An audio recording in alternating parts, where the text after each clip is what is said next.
rechtbank.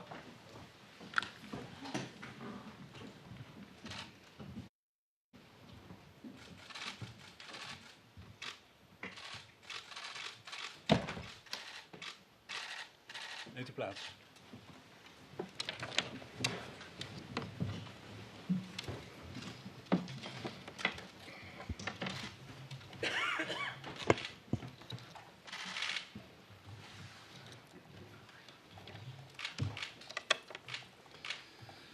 En zoals gebruikelijk ontgrendelen wij eerst even ons systeem, om te kunnen zien wat er op het scherm staat. En terwijl de fotograaf nog even hun werk doet, doe ik ook zoals gebruikelijk, kijk ik even rond wie er allemaal zijn. En er zijn vandaag heel veel mensen. Er zijn zittingsdagen geweest dat ik iedereen die aanwezig was persoonlijk kon begroeten en welkom heten. Dat kan vandaag helaas niet. Ik zie wel bekende gezichten. En er zijn vandaag ook veel mensen aanwezig, nabestaanden uit het verre buitenland, die hier misschien wel eens zijn geweest bij een eerdere zittingsdag.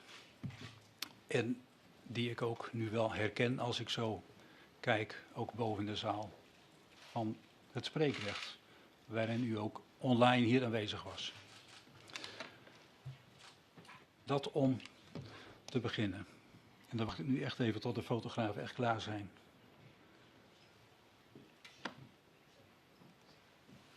Ja, en dat moment is nu zo'n beetje wel aangebroken. Dan ga ik nu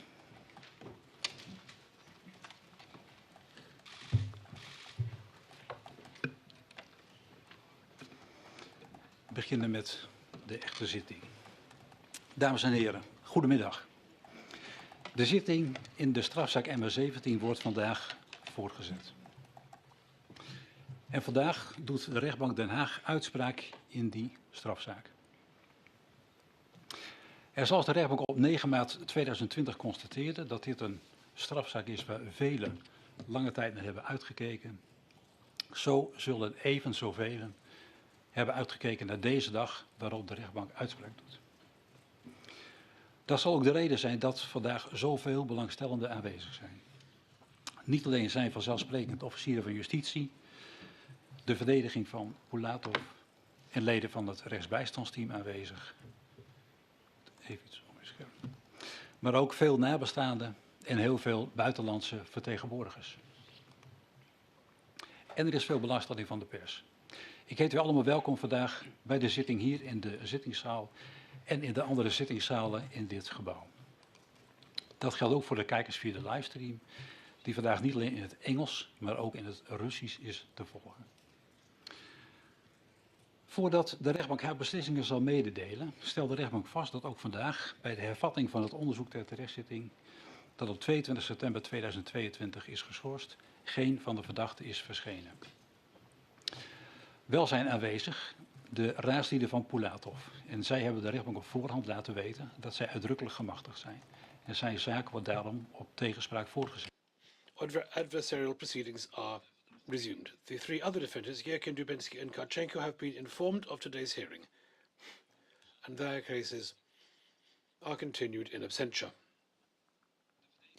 The defence, the prosecution and the counsel for the relatives have already informed the court that they do not wish to take the floor again today.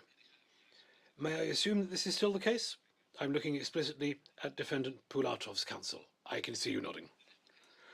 Today, the court is sitting in the same composition as on the 22nd of September 2022.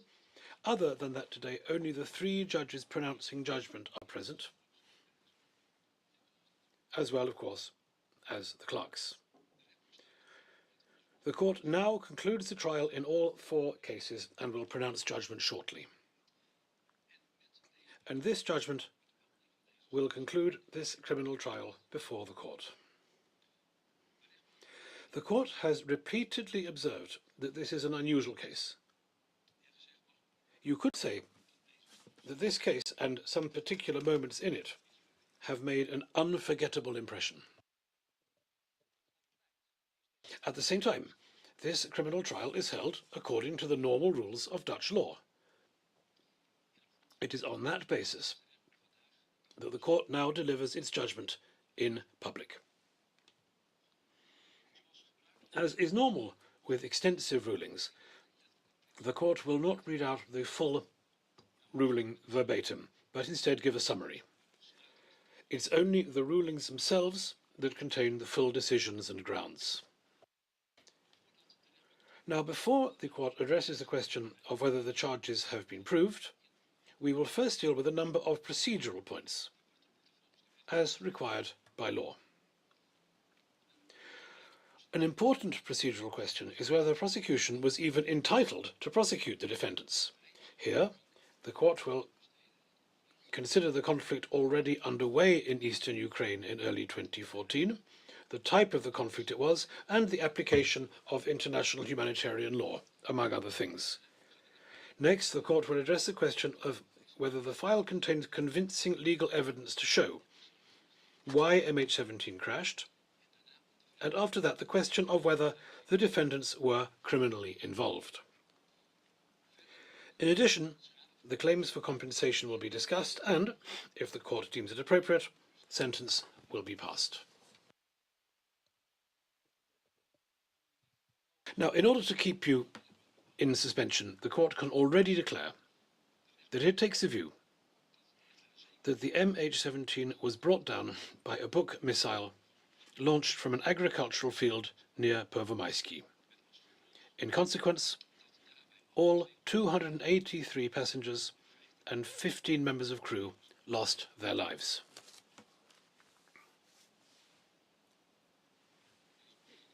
This oral judgment will take roughly an hour and 3/4. There will be no break.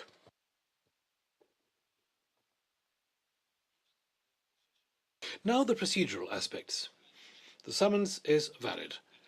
The court in The Hague was nominated to hold this criminal trial and is therefore authorised. As regards the question of whether the Dutch public prosecutor was authorised to prosecute in this case, a number of aspects are relevant. It is a question of jurisdiction, restriction of jurisdiction, and whether the prosecution exceeded its right to prosecute. Firstly, the right to prosecute. Jurisdiction, as is known, does not automatically apply to offences committed outside the Netherlands. However, Flight MH17 was down over Ukraine, and Ukraine has transferred its jurisdiction, thus arising to the Netherlands. The Netherlands, therefore, has jurisdiction for that reason alone. And that means that prosecution in the Netherlands is permissible, irrespective of the victim's nationality.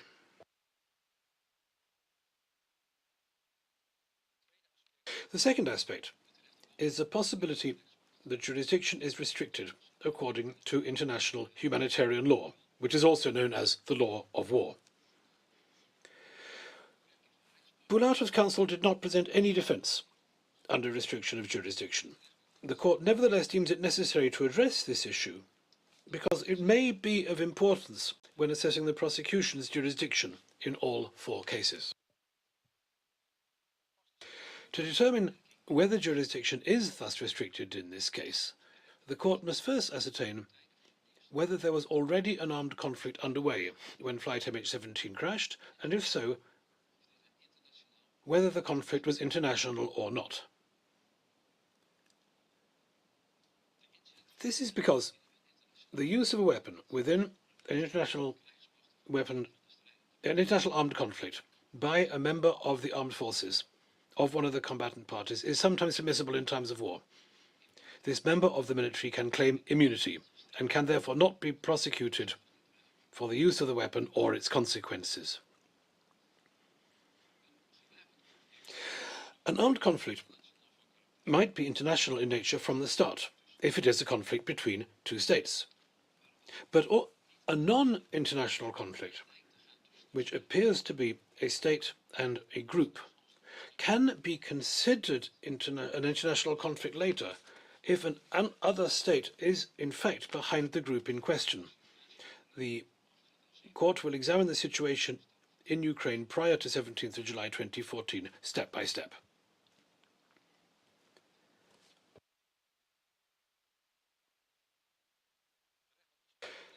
The court judges that the armed conflict in Ukraine between the Ukrainian army and dat gesproken kan worden organized van een separatist niet-internationaal groups gewapend conflict. from April Een 2014 dergelijk was so niet-internationaal gewapend conflict intensive kan that it toch can als be called internationaal gewapend a conflict worden non-international gezien. armed conflict. Bijvoorbeeld wanneer een andere staat Non-international armed conflict of this kind feitelijk can nevertheless be zogenoemde deemed overal an controle heeft international armed over een conflict. For strijdende example, groepering, if another state zodat die staat op actually die has manier what we betrokken call is in het conflict. overall control over a combatant In group, deze zaak speelt concreet such de that the vraag state of de is Russische thus party Federatie in to the conflict. 2014 de overall controle had over de In this DPR. case, the question is De whether rechtbank the oordeelt Russian dat daarvan Federation sprake was. had overall control En over daarvoor the is een DPR aantal in redenen te noemen. 2014.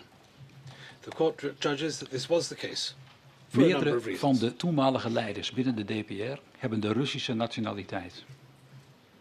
Een aantal heeft A bovendien number een of the achtergrond then DPR binnen de leaders Russische krijgsmacht, are Russian citizens. zodat de verdachte Girkin, Some of zoals de them, verdachte Girkin en furthermore, Dubinsky. have a Russian military background. Sommige leiders van de DPR hadden een nauwe band met de Russische For example, Federatie. defenders Girkin and Dubinsky. En in Some getrapte DPR gesprekken wordt leaders bijvoorbeeld had geregeld very close gesproken over ties het with the opnemen Russian van Federation. Tapped telephone calls often talk about getting in touch with high-level persons in the Russian Federation, which they refer to as Moscow, or even more specifically, the Kremlin. For example, Borodai, the DPR's prime minister, was in almost daily contact with Surkov from June to August 2014, when Surkov was a close advisor of Putin. According to Borodai, Surkov was our man in the Kremlin. There was also contact between DPR leaders and Surkov regarding several DPR ministerial 2014. appointments. waarin Borodai vertelt A telling dat de example of regering this van het is a DPR recorded bekend gaat worden telephone call gemaakt dated en 16th dat of May Moskou hem heeft 2014, verrast, want hij where wordt tot Borodai premier says benoemd. that the DPR government is to be announced, Naast deze and nauwe Moscow has contacten wordt surprised vanuit de him Russische by Federatie appointing ook him steun prime geboden in minister. de strijd. In Zo addition to maken these close organisaties ties, zoals de the OVSE Russian en Human Federation has Rights also Watch provided melding van support in this bevoorrading, conflict. bewapening en financiering Organizations van such as the separatisten vanuit de OSCE Russische and Human Federatie. Rights Watch report supplies, Daarbij wordt arms gerefereerd aan and money konvooien met sent militaire to wapens die de separatists grens from the Russian Federation. This includes telefoongesprekken. convoys with military-grade weapons crossing the border. En voor de vraag of sprake was van overall control is daarnaast relevant of de Russische Federatie een coördinerende rol op zich heeft genomen en instructies heeft gegeven aan de DPR. Daarvoor bestaat een overvloed aan aanwijzingen.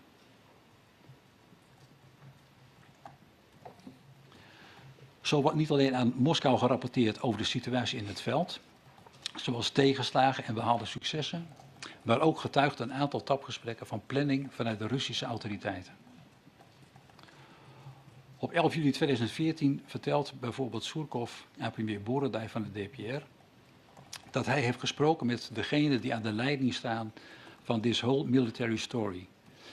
En dat ze hebben aangegeven dat ze met voorbereidingen bezig zijn en alles gaan versnellen. Verder wordt gesproken over de rol van Moskou met betrekking tot concrete operaties.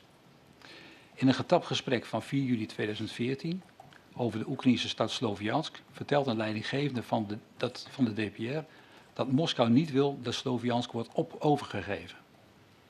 Maar omdat geen concrete steun kwam, heeft verdachte Girkin toch Sloviansk verlaten en zijn hoofdkwartier verplaatst naar Donetsk. Op 21 juli 2014, dus 4 dagen na het neerstorten van vlucht MH17, belde Borodai met een Russisch telefoonnummer. Borodai wil de baas spreken, omdat hij advies en instructies nodig heeft over de afhandeling van de ramp met de MH17. Bijvoorbeeld met betrekking tot de koelwagens en de zwarte doos. Daarnaast wil Borodai gesprekspunten weten voor een persconferentie. En Borodai merkt hierbij op dat hij aanneemt dat onze buren wel iets over de zaak willen zeggen. Dat Borodai hier spreekt over onze buren en vraagt naar de baas, terwijl hij zelf de hoogste positie heeft binnen de DPR, bevestigt volgens de rechtbank dat de baas waar hij naar vraagt een vertegenwoordiger is van de Russische autoriteiten. Verschillende organisaties spreken over artilleriebeschietting op Oekraïns grondgebied, die vanaf begin juli 2014 vanuit de Russische Federatie zouden zijn uitgevoerd. Ook getuigen hebben verklaard over Russisch materieel met Russische militairen dat de grens overstak, beschietingen uitvoerde en vervolgens terugreed. In een getapt gesprek van 17 juli 2014 zegt verdachte Pulatov dat Rusland los kan gaan en reageert verdachte Dubinsky dat Rusland vanaf haar kant op de posities van Oekraïners gaat knallen. En dit duidt op onderling gecoördineerde militaire acties. De rechtbank stelt dan ook vast dat de Russische Federatie heeft voorzien in de financiering van de DPR, de levering en training van manschappen en de levering van wapens en goederen. Daarnaast heeft de Russische Federatie vanaf half mei 2014 een bepalende invloed gehad op de invulling van hoge posities binnen de DPR en zich met de coördinatie van militaire acties bemoeid. En ook zelf militaire acties ondernomen op Oekraïns grondgebied. Deze factoren, die in het vonnis uitgebreider staan omschreven, leidden de rechtbank tot de conclusie dat vanaf half mei 2014 sprake was van een situatie dat de Russische Federatie zogenoemde overall control heeft uitgeoefend over de DPR.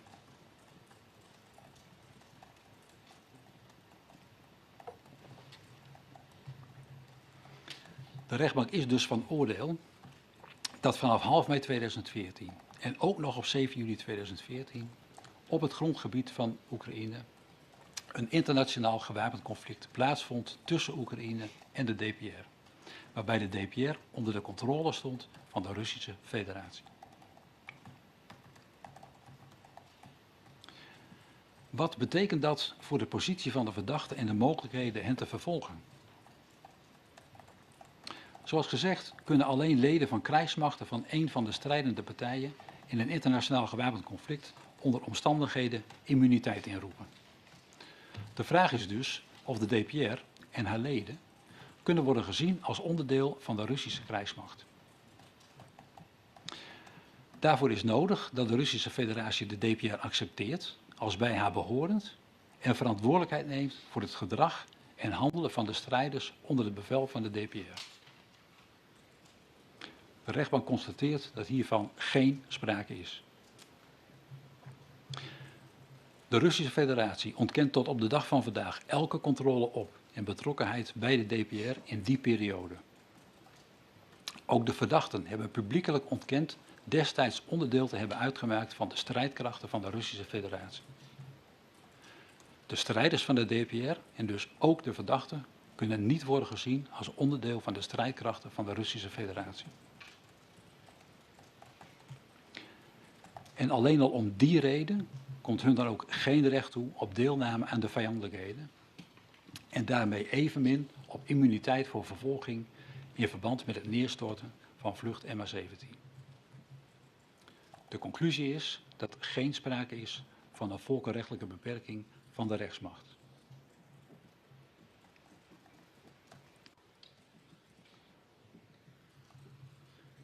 Dan kom ik bij verweren over schending van wettelijke regels en de procesorde. De verdediging van Pulatov heeft aangevoerd dat de officier van justitie het recht tot vervolging heeft verspeeld. En zij heeft een groot aantal schendingen van wettelijke en verdragsrechtelijke regels en beginselen van burgerlijke procesorde benoemd, die in haar visie zodanig ernstig zijn dat ze moeten leiden tot het oordeel dat de officier van justitie het vervolgingsrecht heeft verspeeld en niet ontvankelijk moet worden verklaard. Bij de beoordeling van mogelijk aanwezige vormfouten let de rechtbank op de overall fairness of the trial. Oftewel, is de strafprocedure als geheel eerlijk geweest? Alleen vormgebreken die direct raken aan het recht op een eerlijk proces kunnen leiden tot de zwaarste rechtsgevolg van niet-ontvankelijkheid van de officier van justitie. Daarbij gaat het erom dat de rechter onafhankelijk, onpartijdig, in openheid en zonder vooringenomen te zijn de beschuldiging onderzoekt. En dat de verdachte om onderzoek heeft kunnen vragen en in voldoende mate verweer heeft kunnen voeren tegen de verdenkingen. De rechtbank bespreekt nu 5 onderwerpen die de verdediging heeft aangevoerd als reden waarom de officier van justitie niet had mogen vervolgen. Dat betreft de openbaarmaking van resultaten van het opsporingsonderzoek, het rouwelijks dagvaarden, de eenzijdige insteek van het Openbaar Ministerie, de samenstelling van dit procesdossier en de beperking van het ondervragingsrecht van getuigen. De samenstelling van dit procesdossier en de beperking van het ondervragingsrecht van getuigen. Ten eerste gaat het over wat het JIT en het Openbaar Ministerie voor aanvang van deze strafzaak in persconferenties en behoorlijk stellige bewoordingen hebben gezegd over wat met vlucht MH17 zou zijn gebeurd. Op 19 juni 2019 worden daarna de namen en de foto's van de 4 verdachten in deze strafzaak gekoppeld. De rechtbank was zich van deze en andere uitlatingen in de media bewust en heeft daarvan op de eerste zittingsdag ook nadrukkelijk melding gemaakt. Zij heeft daarvan op de eerste zittingsdag ook nadrukkelijk over de vraag of het Openbaar Ministerie bij de persconferenties grens heeft overschreden, heeft de rechtbank overwogen dat het informeren van het algemeen publiek en nabestaanden over een voorgenomen vervolging op zichzelf een belangrijk en te rechtvaardigen doel is. Zeker in de zaak van een omvang en met een maatschappelijke impact als die van vlucht MH17. Maar de uitlatingen van het Openbaar Ministerie en het JIT over het lot van vlucht MH17 en de bekendmaking van de verdachten kunnen wel degelijk hebben bijgedragen aan de vorming van de publieke opinie over deze strafzaak. Over het lot van vlucht MH17 en de bekendmaking van de verdachten kunnen wel degelijk hebben bijgedragen. En daarom is het in persconferenties noemen van persoonlijke gegevens van de verdachten en het tonen van hun foto's een potentiële inbreuk op hun recht op privacy en dus een vormgebrek. Volgens de rechtbank valt niet direct in te zien dat deze informatie aan het algemene publiek moest worden gegeven en aan de nabestaanden niet op een andere manier kon worden gegeven dan via een wereldwijd te volgen persconferentie. Tegelijkertijd constateert de rechtbank dat met het bekendmaken van de vervolging de verdachten ook internationaal zijn gesignaleerd en op opsporingslijsten zijn geplaatst, waarmee hun identiteit hoe dan ook was prijsgegeven. Een verzoek op internet levert immers direct de namen en de foto's van de verdachten op. De inbreuk op de persoonlijke levenssfeer van de verdachte is naar het oordeel van de rechtbank dan ook beperkt. Bovendien heeft het geen gevolgen gehad voor de eerlijkheid van het proces. Dat oordeel wordt ook niet anders door het interview in NRC Handelsblad enkele dagen na de requisitoor met de leider van het team van officieren van justitie dat de ramp met MH17 onderzoekt. In dat interview zijn zeer stellige en zelfs als ongenuanceerd te typeren uitlatingen gedaan buiten de zitting om in een nog lopende strafzaak. Maar in de kern genomen waren die ook niet meer dan een herhaling van het kort daarvoor afgeronde requisitoor van het Openbaar Ministerie.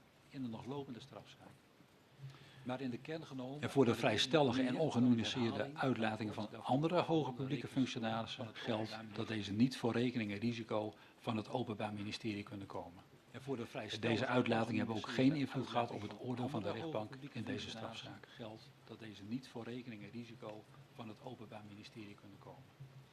Deze uitlatingen hebben ook geen invloed. Ja, dan is er nog de door het Openbaar Ministerie op 18 mei 2022 op het internet gelanceerde applicatie. In deze publicatie kunt u lezen, horen en zien welke bewijzen er onder meer in het strafdossier zitten. Zo valt op de website te lezen.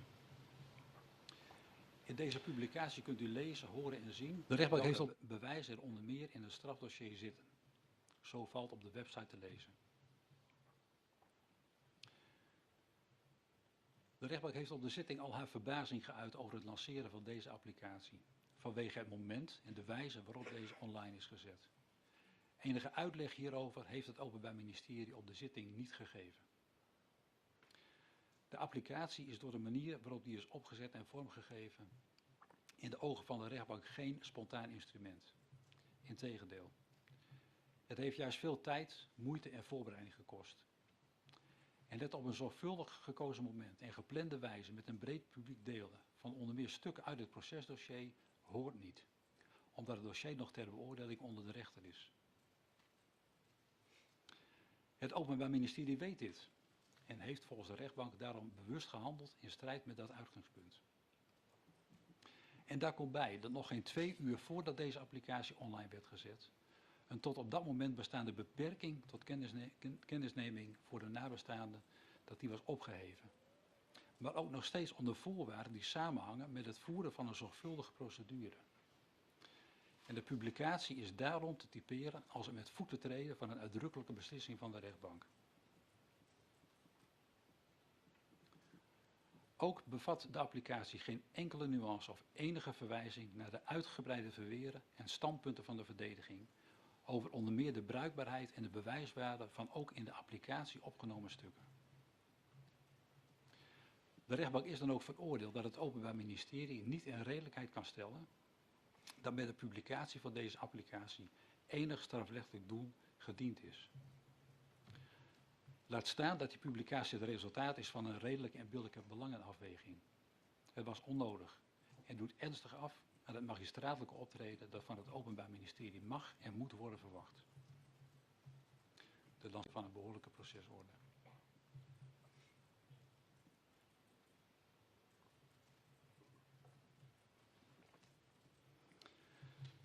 Desondanks heeft de rechtbank dit niet in de weg laten staan aan haar onbevangen en onbevooroordeelde blik op het oordeel over het dossier en de verdenkingen. En heeft het geen gevolgen gehad voor het eerlijk verloop van het proces als zodanig. De rechtbank zal dan ook niet de zwaarste consequentie van een niet ontvankelijke verklaring aan deze fout verbinden.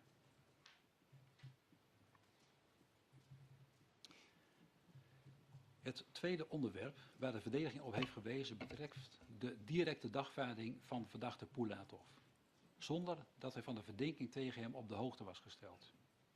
Zij noemt dit het rouwelijks dagvaarden. Het standpunt van Pulatov had mee kunnen wegen in een beslissing tot vervolging. Ook had hij dan tegenonderzoek kunnen laten verrichten via de rechtercommissaris en niet via een openbare zitting, waarbij een voor hem gunstige toetsingskader zou zijn gebruikt. De door de verdediging genoemde consequenties van het direct dagvaarden leidden echter niet tot de conclusie dat sprake was van een oneerlijk proces. De officier van justitie mag dagvaarden zonder dat een verdachte daarvan vooraf op de hoogte is gesteld. En anders dan de verdediging suggereert, heeft de rechtbank geen ander criterium gebruikt voor de beoordeling van onderzoekswensen dan de rechtercommissaris zou hebben gedaan. Zij heeft juist het ruime relevantscriterium toegepast. Ook ziet de rechtbank niet in hoe verdachte zou zijn benadeeld door zijn onderzoekswensen op een openbare zitting te moeten doen, in plaats van in de beslotenheid van het kabinet rechtercommissaris. Daar komt bij dat hij zelf mogelijkheden onbenut heeft gelaten om een openbare behandeling van zijn strafzaak te voorkomen.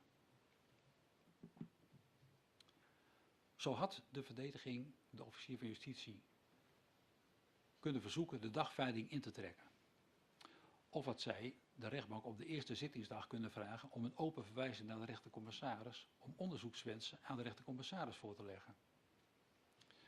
Ook heeft de verdachte zich over het rouwelijks dagvaarden niet beklaagd in het kader van een preliminair verweer dat aan de openbare inhoudelijke behandeling voorafgaat, maar pas veel later bij pleidooi, dus na de inhoudelijke behandeling.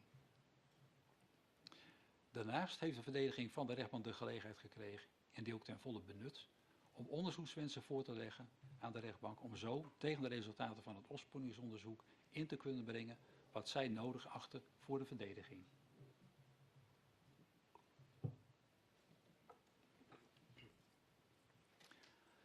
Ook heeft de rechtbank geconstateerd dat Pulatov is gehoord na zijn dagvaarding, maar voordat het onderzoek naar de terechtzetting was begonnen.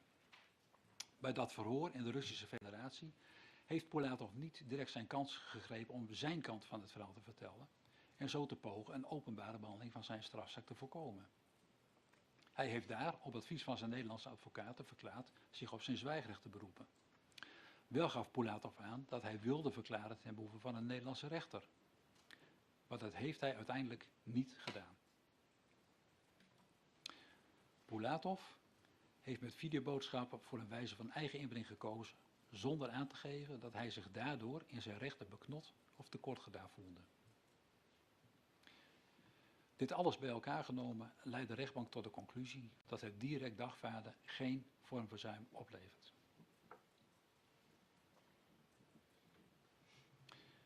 Ten derde heeft de verdediging aangevoerd dat het Openbaar Ministerie geen voortdurend objectieve en kritische blik heeft gehad tijdens het onderzoek.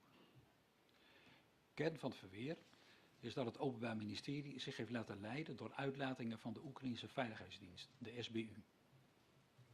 Uitlatingen die direct na het neerstorten van vlucht MH17 zijn gedaan. En verder is veel onderzoeksmateriaal in deze strafzaak van of via de SBU verkregen. Dat ziet de rechtbank anders. Het Openbaar Ministerie heeft zijn eigen onderzoek verricht.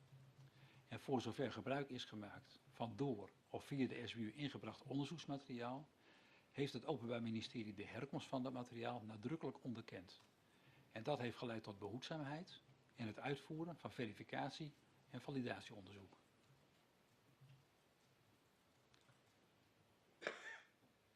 Het vierde onderwerp gaat erover dat de verdediging nog steeds twijfelt of alle relevante stukken wel zijn opgenomen in het procesdossier. Het is zo dat het Openbaar Ministerie, ook na daarop meermalen nadrukkelijk door de rechtbank te zijn gewezen, ten onrechte niet zonder meer zelf concludeert dat bepaalde stukken relevant zijn ter opneming in het procesdossier. Die beslissing heeft het Openbaar Ministerie dan aan de rechtbank gelaten, terwijl het Openbaar Ministerie dat zelf moet beslissen. Maar de vraag wat relevant is, vergt echter ook meer motivering van de verdediging dan enkel maar te stellen dat het onderzoeksdossier mogelijk ontlastende gegevens bevat. Of iets relevant is, hangt immers ook af van wat de verdachte zegt over de verdenking. En als dat standpunt ontbreekt, of niet voldoende concreet is gemaakt, is de relevantie van een bepaald stuk lastiger te beoordelen. Aan dergelijke concrete standpunten heeft het tot het moment van pleidooi grotendeels ontbroken, zodat die niet mee konden worden gewogen in de vraag of bepaalde gegevens relevant zijn. Daarnaast heeft de verdediging heel veel stukken uit het onderzoeksdossier gekregen of kunnen inzien die geen deel uitmaken van het procesdossier. En slechts uit enkele van die stukken heeft de verdediging bij pleidooi geciteerd. En van nog minder daarvan om voeging in het procesdossier gevraagd. Kennelijk zat daar dus weinig relevants tussen. En bij die stand van zaken, en gelegd naast de ruime omvang van het procesdossier, is de rechtbank ervan overtuigd dat het procesdossier de relevante stukken bevat om in deze strafzaak te kunnen oordelen.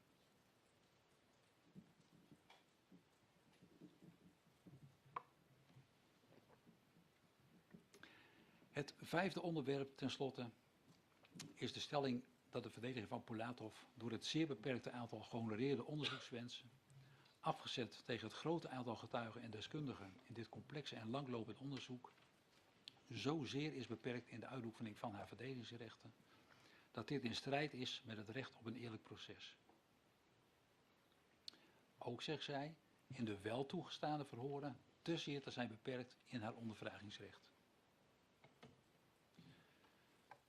Voor wat betreft de aangebrachte beperkingen in de toegewezen en uitgevoerde verhoren, ziet de rechtbank geen reden om te oordelen dat daarin door de rechtercommissaris meer beperkingen zijn aangebracht dan nodig waren ter bescherming van de daarmee gediende wettelijke belangen. En belangrijker dan het aantal toe- of afgewezen verzoeken is de vraag of de rechtbank bepaalde verklaringen voor het bewijs zal gebruiken. En zo ja, hoe die zich dan verhouden tot de overige voor het bewijs gebruikte bewijsmiddelen. Tot een niet ontvankelijke verklaring kan dit verweer dan ook niet leiden. Wat betekent het voorgaande voor het vervolgingsrecht van de officier van justitie? Er blijven twee gebreken over. Ten eerste dat het Openbaar Ministerie in het JIT in persconferenties vrij stellig benoemde wat met vlucht MH17 zou zijn gebeurd. En de verdenking die de met naam genoemde en met foto getoonde verdachte daarvan wordt gemaakt. En daarnaast het lanceren van and in addition the launch of the application which included the quote-unquote evidence of what happened to flight MH17 and who was responsible for the downing. De rechtbank stelt voorop First of all, the court would like to say that they weren't affected by these defects and the defense wasn't restricted in its possibilities of presenting a defense. And all in all, we cannot call these proceedings unfair. In addition, the defects, viewed in connection with each other and compared to the huge scope of the investigation and the importance of the case, do not justify the most severe sanction of a bar to prosecution.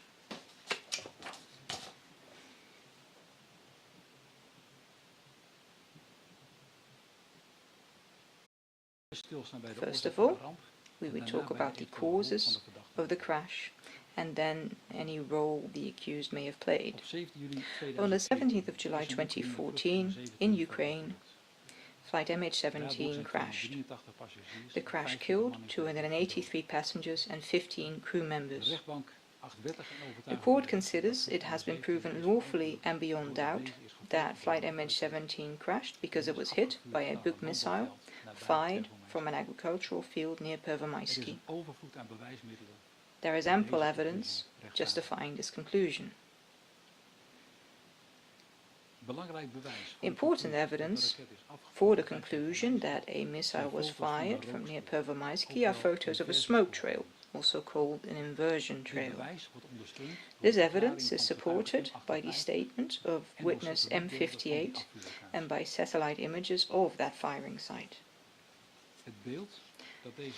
The picture painted by these means of evidence is also fully reflected by intercepted phone conversations and on video footage, but also the bow-tie-shaped warhead fragment of a Buk missile that was found in the body of a crew member, and pieces of a Buk missile that were found in a groove and a frame of the plane are proof that it was a Buk missile that was fired. The results of an investigation done by the Dutch Forensic Institute and the Belgian Royal Military Academy also constitute proof for that. The court will shortly go into this means of evidence in further detail, but first it would like to say the following. The case file contains dozens of reports of experts. And these experts, registered or not, were appointed by the investigating magistrate. The investigating magistrate, before appointing them, did not just determine their expertise on the subject, but also their independence and objectivity.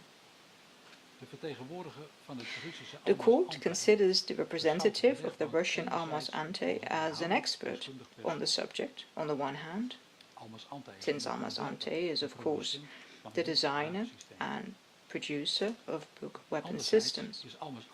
On the other hand, Almaz Ante is a state company affiliated with the authorities of the Russian Federation. And it is exactly these authorities who deny any involvement in the conflict in eastern Ukraine and any involvement in the MH17 crash. In that context, the authorities of the Russian Federation have repeatedly presented materials supposedly showing they weren't responsible for the MH17 crash, but rather the Ukrainian authorities were.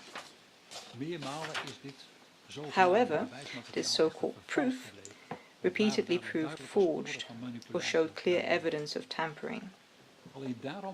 For that reason alone, Almaz Ante's affiliation with the authorities of the Russian Federation detracts from the persuasiveness of its assertions and that of its representative.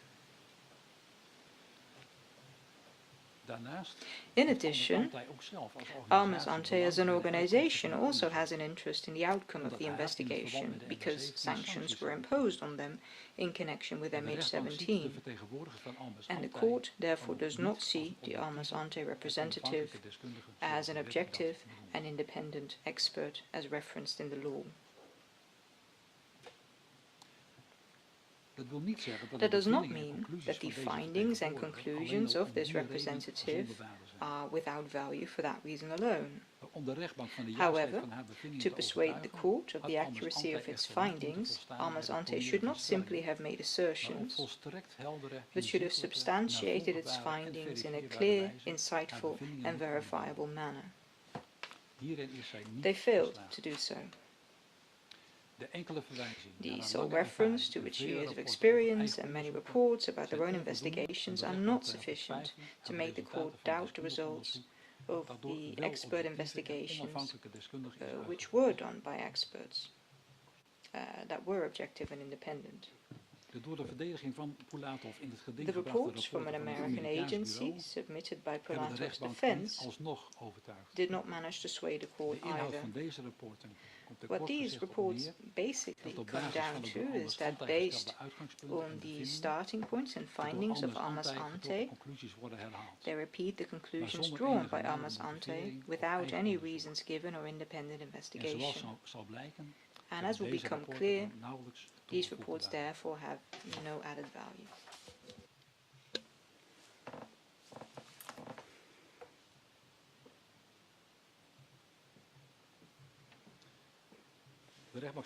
The court will now address the evidence in more detail. Relevant to the evidence that flight MH17 was shot down by a Buk missile fired from a farm field near Pervomaisky are, as stated, the various pictures of a smoke trail or an inversion trail. The person who took the first series of photos was heard as a witness, and he stated that the photos taken on the 17th of July 2014 at 16:25 were taken from a balcony of his house in Torres. The pictures, the camera and the memory card were investigated by the NFI.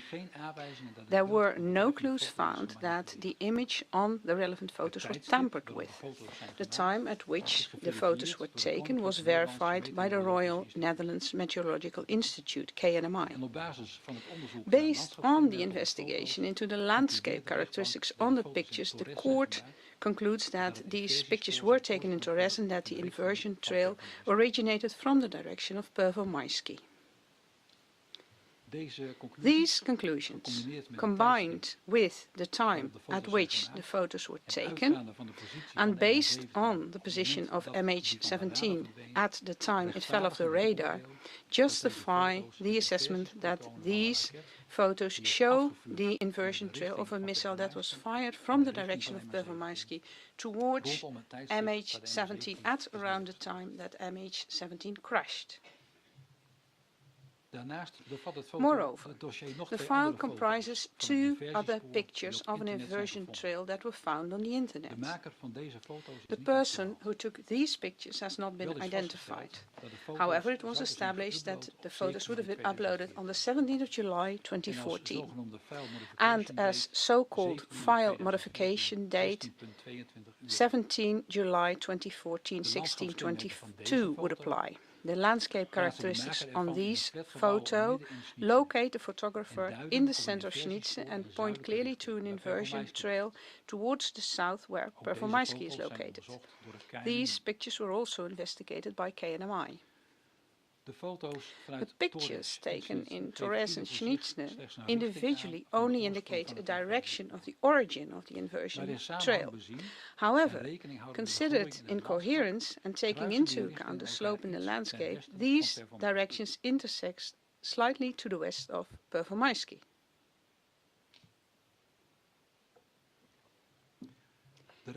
In addition, the court used the statements of witness M58. He's an important eyewitness and made very elaborate and detailed statements. M58 stated that he was part of the reconnaissance group commanded by the accused Karchenko. On the afternoon that MH17 was shot down, he was located at a checkpoint near to an intersection on the road from Schnitze to Marinovka. It is demonstrated by the location where M58 has drawn the crossroads on a satellite image combined with the drawings he made of the crossroads and what he said in his statements. It appears to be a crossroads on the T0522, slightly to the west of Pervomaisky. On that afternoon, M58 was at some time in a field in the northwestern corner of that crossroads. He was near to the tent or the tents that had been erected in that field and heard something drive on the unpaved road to the south of the field where he was located. He described the sound as that of caterpillar tracks of a tank. A bit later, he heard a loud explosion and noticed a missile zigzagging and leaving a smoke trail behind. He observed how the aircraft fell down after the missile exploded. Next, when he walked to the crossroads and looked at the adjacent field, he noticed a Bukteler that was short one missile. The Bukteler next passed him on the crossroads. And the court considers that the field of which M58 states that he observed a Buk missile that was missing a missile is exactly the area where the smoke trail originated on the pictures that we've just discussed from Torres and Schnitze. The defense argued based on a report of a legal psychologist that the statements of M58 are unreliable due to a number of defects in these statements. Together with the BPS, the court finds that such examples of alleged defects are so often based on an incorrect representation of the statements themselves or the circumstances in which said statements were made, that the court must disregard the conclusions of the report.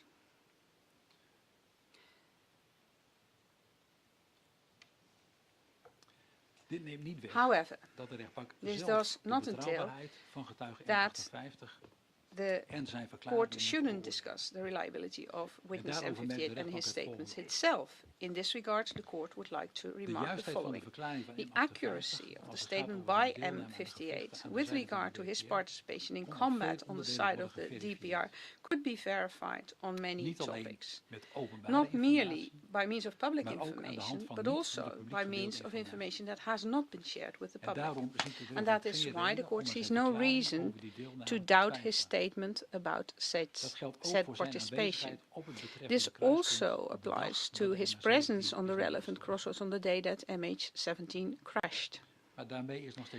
However, this does not mean that there is no reason to doubt the essence of his account on what happened that day, for M58 stated inconsistently on various topics in various interviews. The court explained elaborately in the judgment why it has found no clue that these inconsistencies were caused by intentional inaccuracies when she studied his statements and the way in which the contacts with MH58 were conducted. M58 therefore did not make untruthful statements. Nevertheless, the court still has to verify whether the inconsistencies in his statement would affect the evidential value of the essence of his story, as his memory may have failed him. The court did observe that M58 often addressed matters that he had already made statements about in earlier interviews and then corrects these.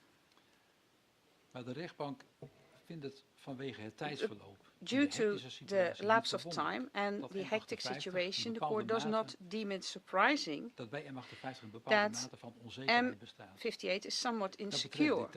This regards details of which he did not know at the time that they would become relevant at the time when he observed them, such as the time at which and the exact location where he was positioned, the exact distance between the Bukteler and the crossroads, and the altitude of the aircraft. On the one hand, this means that the evidential value of the statement of M58 with regard to such details is not huge, but on the other hand, that such inconsistencies do not affect his statements with regard to observations that must have had a much more profound impact due to their nature. And this regards the actual firing of a Buk missile and the joy about hitting a military aircraft, and the transition of that joy into horror when it appeared quite soon that a passenger aircraft had been hit instead of a military aircraft. About such impactful matters he was never in doubt. And this is why the court holds that, therefore, the statements by M58 are reliable. Neither is using M58 statements contrary to fair trial. For the defense was able to interview this witness for several days at the investigating magistrates. En daarbij hebben de And verdediging the en het defense Openbaar and the Ministerie PPS uitgebreid have vragen had gesteld. ample opportunities to ask questions to him. M58 heeft alle gestelde vragen ook M58 beantwoord. also answered all of the questions En in de posed to uitvoering him. van het verhoor waren wel Some wat limitations beperkingen, applied maar die waren to the nodig ter bescherming execution of the van de interview, but getuigen. those were required to protect the witness.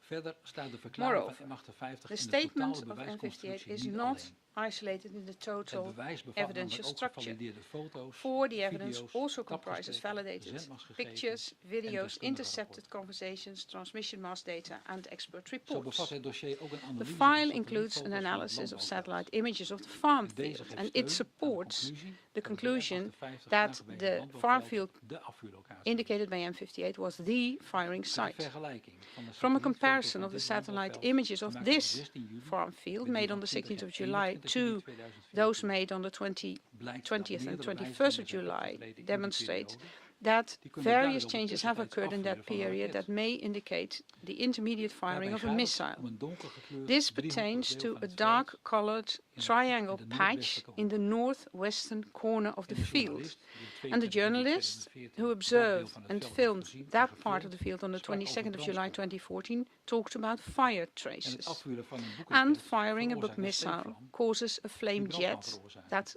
may cause a fire. Verder zijn sporen Further gezien down, you see die dit tracks verkleurde stuk veld inlopen into en the meer dan 3 discolored meter breed patch zijn, that are net over als 3 die van een meters wide, boekteller. similar to those of a bookteller. En die sporen staan in de These hoek die traces het KNMI are visible op in the basis van de corner windrichting designated by KNMI based on the wind direction en as the die most noordzijde likely van het firing veld site in voldoet ook that aan de part eisen of the die voor de field. inzet van de, aan de eisen voor de inzet And van that de northern boekteller. side of the field Het terrein is also toegankelijk meets the requirements door een to checkpoint van de deploy a separatisten bookteller. beveiligd The en vrij ground van is accessible. hoogspanningskabels. It was secured by a Daarnaast is separatist het veld het checkpoint hoogste punt and in een it's straal van free 5 of high kilometer en voltage door de cables. bomenrijen minimaal zichtbaar. Beside, it is the highest elevation in a 5 Bij kilometer hoogvliegende doelen is radius de afstand and van een hardly boekteler visible tot de due to bomen lines minder of van belang. trees. En ook When kan targets die fly bomenrijen high, direct the dekking worden distance of a gezocht. bookteller to a line of trees is less relevant and En daar komt bij the line dat of er trees meerdere provides afgeluisterde direct cover. telefoongesprekken tussen separatisten in de ochtend van 7 Added juli to that, 2014 it was wordt discussed gesproken in over een several boek die intercepted eraan komt telecoms between the en die naar separatists in the morning of the Performance 17th of July. komt. A Dat book achter de rechtbank was bijzonder discussed overtuigend that bewijs is on its dat way dit and veld must go de to Performance Performance. de afvuurlocatie And the is court geweest holds this to be en dat very het ging om een convincing boekraket. evidence that this field in Performance was indeed the firing site and De that a bewijskracht book van de missile inhoud van deze was gesprekken wordt ook used. nog eens versterkt door het feit dat het beeld The uit deze evidential gesprekken naar value of voren the komt substance of over these waar conversations de is boekteller enhanced once vandaan more komt by the en fact waar that die the naartoe moet, image wordt revealed bevestigd from the door de conversations about the zendmastgegevens. origin of the bookteller and where it should go Kort gezegd, was confirmed by the de transmission verplaatsing van de mast telefoons data. van degene die blijkbaar de In short, tapgesprekken met het transport waren relocation belast, of the telephones overeen of met de those route die de persons boekteler that were aflegde. charged with the transport, as was evidenced by the En intercepted in meerdere conversation, gevallen is matches de the boekteller route ook that op beeld bookteller vastgelegd traveled. op een tijdstip dat past op deze In route various tot vlak cases, voor bookteller Performance. was also captured in footage at a time Zo is de boekteler that vanuit matches Donetsk this in route oostelijke up richting close to via Performance. Makivka, As Tsures such, en Torres the verplaatst bookteller was naar moved Snitsen. eastbound from Donetsk by means of De rechtbank Majivka, wijst in dit verband Sures op de and foto Torres gemaakt towards op de Snitsen. Ilitcha Avenue in Donetsk. In this respect, the De court video points gemaakt out bij the Motel picture Rotonde taken in on the Donetsk. Ilitcha Avenue in De video Donetsk, bij the Makivka. video De recorded video near in to the Tsures motel en de roundabout foto in en Donetsk, video the in video Torres. near Waarop is te Majivka, zien the video in hoe een Tsures, boekteler and the op picture telkens and video in dezelfde Torres specifieke voorvoerbare that show how a witte cabine wordt bookteller vervoerd is in de richting transported van every Snitsen. time on the same particular flatbed trailer, Volvo Op de flatbed beelden trailer uit with a Donetsk white is bovendien cabin duidelijk te towards zien the direction of dat op de Snitsen. boekteler groene bukraketten Moreover, met footage witte from kopliggen. Donetsk clearly shows En op de that video gemaakt the bij bookteller Makivka heeft de was rechtbank gezien carrying missiles er op with a dat moment white 4 head. zijn. And on the video in Majivka, the court observed that there were Op de 4 foto en de missiles video at the van een time. boekteler die vanuit Snitsen naar het zuiden in de richting van Performance The rijdt, picture staat een and boekteler video die niet op of de a dieplader bookteller wordt heading gevoerd, from dat Snitsen moment southbound zelfstandig towards Performance displays a bookteller that was En dat not wijst erop carried on a dat de flatbed boekteler trailer, niet ver van but de beoogde was driving inzetlocatie is. self-propelled at the time. and this indicates that the Buktilla was not far from the intended deployment site. At the time when this video was recorded, the Buktilla was in reality only a few kilometers from the relevant field near Pervomaiski. The court noticed on a video recorded in Luhansk in the early morning of 18 July 2014 that one missile is missing, and by means of the statement of witness S21, intercepted conversations and transmission mast data, the court established that this is the very same Buktilla. This footage has been verified to the extent possible as regards the location and the timing and scrutinized for authenticity. No traces of tampering were found. Ten slotte baseert de rechtbank haar overtuiging dat een bukraket op MH17 was afgevuurd. The court bases its conviction that a Buk missile was fired towards MH17 and actually shot down MH17 on the findings of the investigated fragments found on the disaster site that originate from a weapon.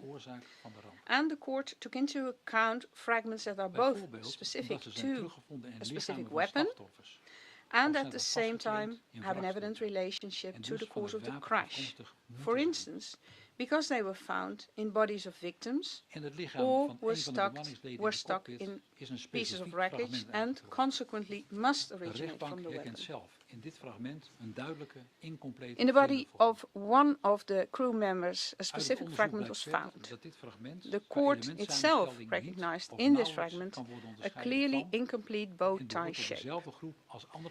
Moreover, the investigation showed that this fragment can hardly be distinguished in element composition or cannot or hardly be distinguished from other fragments and belongs to the same group as the other fragments that were retrieved from bodies and pieces of wreckage. It also shows that these fragments cannot or hardly be distinguished from bow-type shaped fragments from one of the reference Buk warheads of the new type.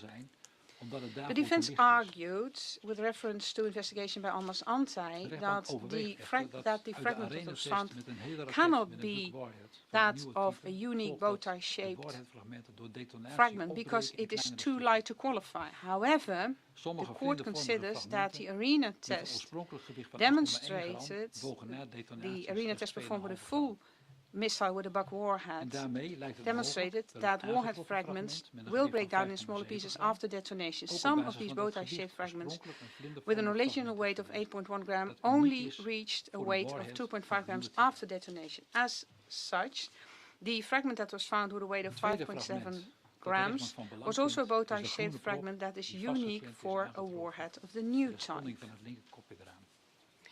A second fragment that the court deemed relevant is the green lump that was found embedded in the groove of the left cockpit window.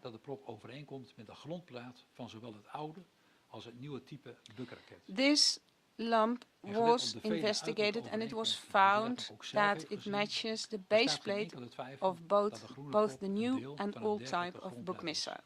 In view of the many similarities in appearance that were also noticed by the court itself, there is no doubt whatsoever that the green lump is part of such base plate. This also applied to a metal part that was found coiled and embedded in a frame.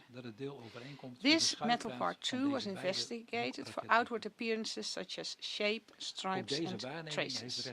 It was concluded that it matches the sliding panel of both of these types of Buk missiles. These observations were also made by the court itself, and the composition of this part matches a specific part of both the old and new type of Buk missile. The dynamic impacted lump and the metal part are unique to a Buk missile system according to the expert of RMA. In view of where they were found, the bow-tie shaped fragment, the lump, and the metal part of the weapon must indeed be from the weapon that hit MH17. These objects do identify the weapon as a Buk missile based on their outward appearance in coherence with their metallurgical composition. None of the fragments that were related to the cause of the crash point towards any other weapon than a Buk missile, and therefore the court adheres severe evidential value to these pieces of evidence. In summary, the court considers that each of these sources, the photos from Torres and Snitch, the statements by M58, the satellite images, the intercepted conversations, the transmission mass data, the photos and videos of a book teller on the 17th and 18th of July 2014, and the findings with regard to the fragments found in the body, the objects in the frame and the groove of the aircraft in itself constitute strong evidence to conclude that MH17 was actually hit by a Buk missile. But in cohesion and from an interrelated perspective, the court does not see any possibility for reasonable doubt whatsoever. De verdachte Pulatov heeft als verklaring gegeven dat de telefoongesprekken bedoeld waren om te misleiden.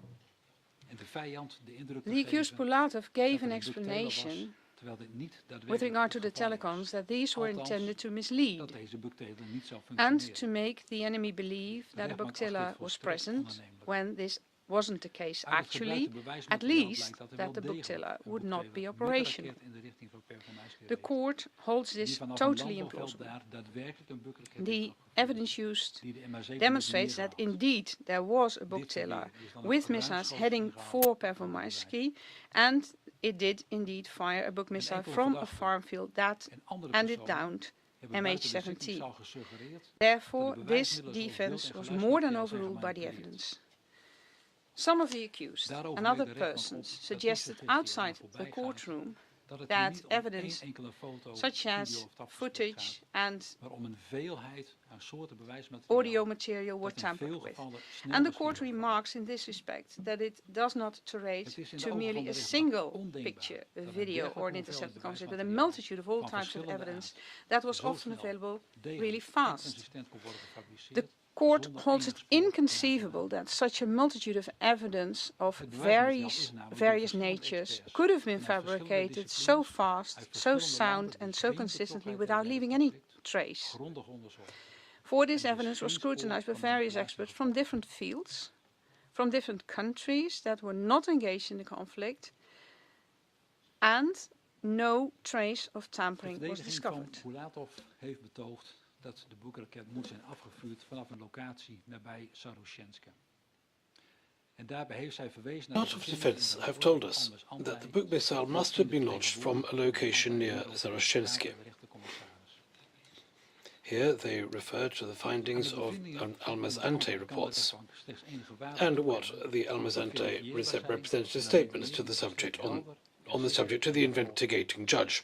The court can only give credence to Almaz-Ante's findings if they are verifiable and based on clear, transparent and comprehensible reasoning. The court, however, finds that the experts of the Dutch Aerospace Centre and the Belgian Royal Military Academy agree that Almaz-Ante's assumptions and methods are not transparent. Thus, Almaz-Ante's methods and assumptions, indicating a launch area near Zaroshenski, are not clear, transparent or comprehensible to other experts and therefore cannot be verified by the court. For this reason, Almaz-Ante's findings and those of its representative are entirely unconvincing. The American Bureau named earlier has also mentioned the launch site calculated. Their reports, they express criticism of the NLR and RMA's findings. They also refer to Almaz-Ante's findings and assumptions and assert, without giving any evidence, that Almaz-Ante's conclusions are correct. The reports from the American Bureau do not, however, reveal why they believe these assumptions, findings and conclusions are correct, and do not therefore confirm the requisite credibility on Almaz-Ante's calculations.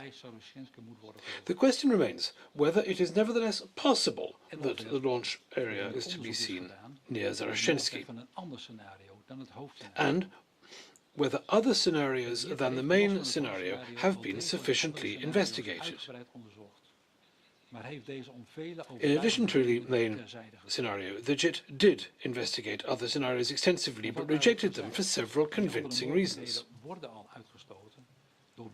Be that as it may, the other possibilities have already been ruled out by legal, which the court considers incontrovertibly and conclusively prove that it was a book missile that was launched from an agricultural field near Pervomaisky and which downed MH17.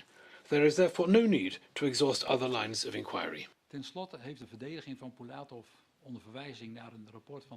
Finally, Pulatov's defense referred to the report from the American Bureau and observed that that scenario is that it was a Ukrainian booktailer that must have launched the book missile somewhere to the east of Zaroshenski, aiming at an Air India aircraft which had crossed the border from the Russian Federation to the east.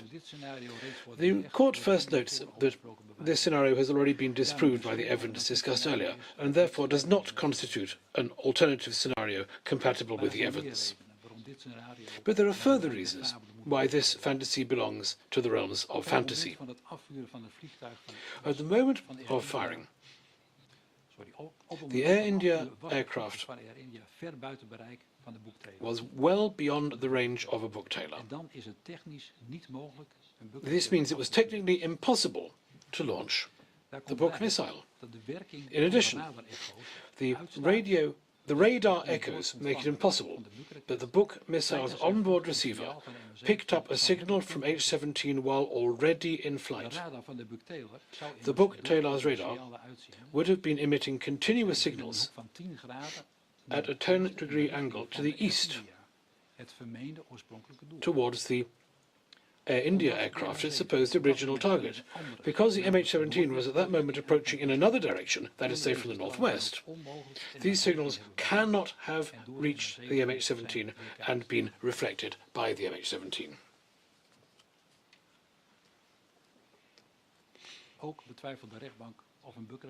The court further doubts whether a book missile launched in an easterly direction is maneuverable enough to make a U-turn while in flight, as it would have had to do in order to strike the MH17. The court, however, sees no need to investigate this further for the technical reasons already discussed, which already exclude this scenario. The court also considers irrelevant and thus needless to hear this American Bureau's rapporteurs as experts, because its reports are implausible and unconvincing. This conditional request is therefore declined by the court. The MH17 was therefore shot down by a book missile launched at the MH17 from a booktailer in an agricultural field near Pervomaisky.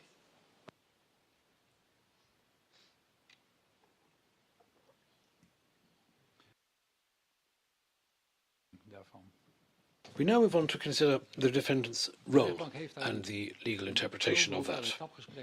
The court has used a large number of intercepted phone calls to ascertain events in the days preceding the MH17 crash in East Ukraine. Extensive investigation into the authenticity and genuineness of these telephone calls give no reason to suppose that the material is not authentic and not genuine. Investigations have also conclusively established who is involved in the phone calls. The court therefore concludes on the basis of this investigation that all the intercepted phone calls used in evidence were made by the defendants using the numbers attributed to them, and that these conversations are authentic and have not been manipulated. The case file, in addition, contains a large amount of photograph and video material. This visual material has, as I already said, been scrutinized with regard to its genuineness and authenticity, but also to establish the time and place of the details, time and place of the events shown by the material. In a number of cases, the image maker or other persons who were present when the recording was made were interviewed. Wherever possible, the recording device itself was investigated. The court also gave its own instructions for further expert investigations. In addition, a video of a self-propelled book trailer in Snezhny, and a photograph of a book trailer on a trailer in Donetsk. This investigation found no evidence of manipulation. In its judgment, the court describes a great deal of telephone and image material and concludes from them regarding the defenders' actions and roles. The court, for example, finds that in the night from the 16th to 17th July 2014, DPR striders launched a book trailer brought a book trailer from the Russian Federation. This type of anti-aircraft artillery had been needed for some time. Following heavy fighting on the 16th of July 2014, in which the DPR suffered major losses and was unable to defend itself against aerial attack. This system was very welcome. The book trailer delivered in the night and early morning was sent on from Donetsk to the front line using the corridor between Snezhny and the border with the Russian Federation to the south. In the afternoon of the 17th of July 2014, the book trailer was deployed in DPR-occupied territory near Pervomaisky and used in their conflict against the Ukrainian army. It is a result of that deployment that the MH17 was downed, with fatal consequences. Nadat duidelijk was geworden dat deze ramp zich had voorgedaan door de inzet van de buktailer, after it became clear that this disaster had been caused by the use of a book trailer, it was swiftly returned to the Russian Federation in the hope of averting an international outcry. The evidence clearly shows that the book trailer arrived on the initiative of Defendant Dubinsky, and that the transport of the book trailer to and from the launch site was organized and carried out under his direct authority.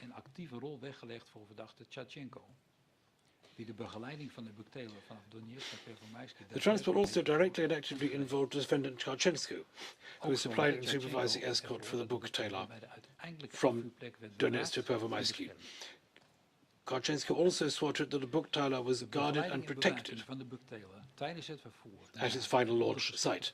The escorting and guarding the book trailer en route to its final location and after arrival makes an essential contribution to the deployment of the book trailer. Defendant Pulatov was informed by Dubinsky that the book trailer had arrived. Defendant Pulatov met Defendant Karchenko, who was escorting the book trailer on the 17th of July 2014, met near the bushette in Snezhny and saw the book trailer himself. The deployment of the book trailer took place as part of the fighting to the south of Snezhny on the 17th of July 2014 and the following days. This fighting sought to open a corridor to the Russian Federation in the area. Defendant Pulatov, acting on Dubinsky's orders, had reconnoitred the corridor and had a coordinating role in opening and defending it. On the 17th of July 2014, Defendant Pulatov was busy performing his duties regarding the corridor.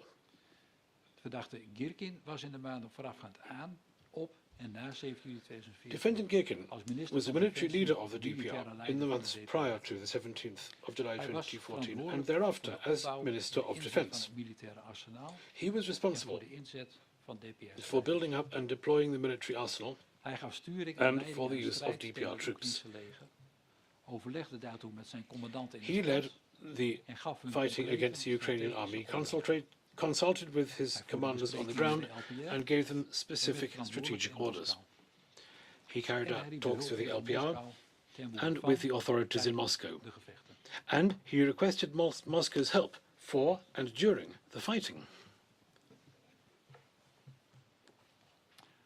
De rechtbank constateert dat op grond van het procesdossier niet kan worden vastgesteld hoe de The bemanning court van de finds boektrailer heeft that the case file does not make it possible to establish how the book trailer crew acted when the book missile was fired on the MH17.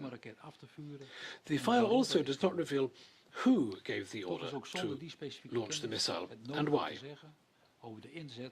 But even without this specific knowledge, much can be said about the fact that the book trailer was deployed. And that is very important for the court's deliberations. A book weapon system is largely intended for downing aircraft. The court itself saw the weapon's enormous destructive power and its consequences at the inspection. The possibility of anybody aboard the aircraft surviving a book missile strike is zero. Everyone in possession of such a specialized and expensive weapon like the book tailor will be fully aware of that. In the target acquisition process prior to launching a book tailor, first you identify a target, next the target is checked, and the decision is made whether to launch a missile at it or not. These steps and decisions are not only due to the way a book tailor works in technical terms, but are also required in warfare under international humanitarian law. And one thing to be considered here is whether the use of the weapon could harm any objects or victims other than the target. It may then be decided to abandon or cancel the use of the weapon. For example, if it becomes clear that the target is in fact a civil aircraft. A book tailor also requires highly trained crew to operate it, and it can't be used off the cuff. Its deployment must be prepared, and this includes identifying where it can be used and transporting it there. Making the system ready and actually launching a missile happen according to a set process. This consists of many steps, which means that a book missile cannot be launched by mistake, nor in the heat of the moment. It must be carefully thought through according to a set procedure based on its technical requirements. The court therefore concludes that the missile was fired at its target deliberately and after some consideration.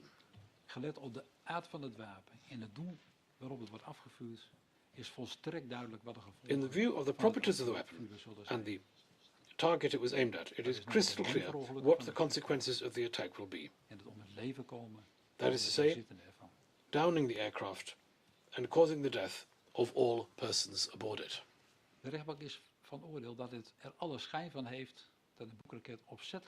The court takes the view that everything indicates that the book missile was launched deliberately, but that they believed that it was a military aircraft rather than a civil one.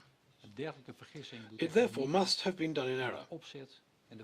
Such an error does not, however, detract from the premeditated intent.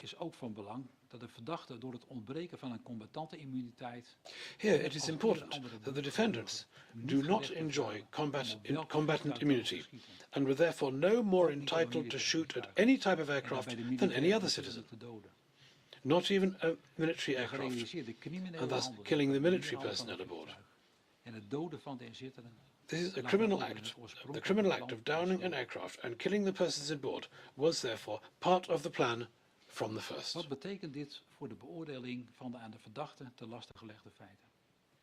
What does this mean when we assess the actions with which the defendants are charged? The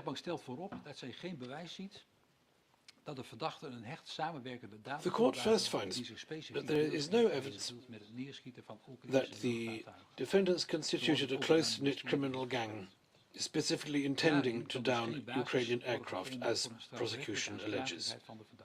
That, therefore, cannot justify any criminal responsibility on the part of the defendants. For that reason, the court has looked further at the defendants' actual deeds. The court first examined whether each defendant in turn could be regarded as a co-perpetrator by making his own contribution to the deployment of the book tailor. And whether this was sufficiently important and whether he worked consciously and closely with other persons. If that is not the case, then the court next assessed whether the defendant could nevertheless be held responsible for other persons' contribution to the deployment. This last concept is known as functional co-perpetrator. The Supreme Court's case law has defined a number of conditions for functional co-perpetration. In brief, what it amounts to is that firstly, it must be proved that the defendant knows that a crime is about to be committed, or usually so accepts. Secondly, it must be established that the defendant is in a position to decide whether or not the crime goes ahead. In other words, whether he has any authority to proceed or prevent it. The court's approach hereby is the inverse of the prosecution's. The court deems it best to first assess the defendant's specific contribution to the crime, if any. Only if it concludes that an individual cannot be considered perpetrator or co-perpetrator does the court consider whether the defendant can be considered a functional co-perpetrator because he is responsible for another person's actions. So much for the judicial framework. The court will now assess the defendant's actions in the light of that framework. Karchenko had received orders from his hierarchical superior Dubinsky to transport, escort and guard the booktailer. As far as its final launch site near Pervomaisky, Karchenko obeyed these orders, which involved ordering his subordinates to carry the duties out. Later, he told Dubinsky that the booktailer had been deployed successfully and was safe. In addition, he carried out the booktailer's removal, again on Dubinsky's order.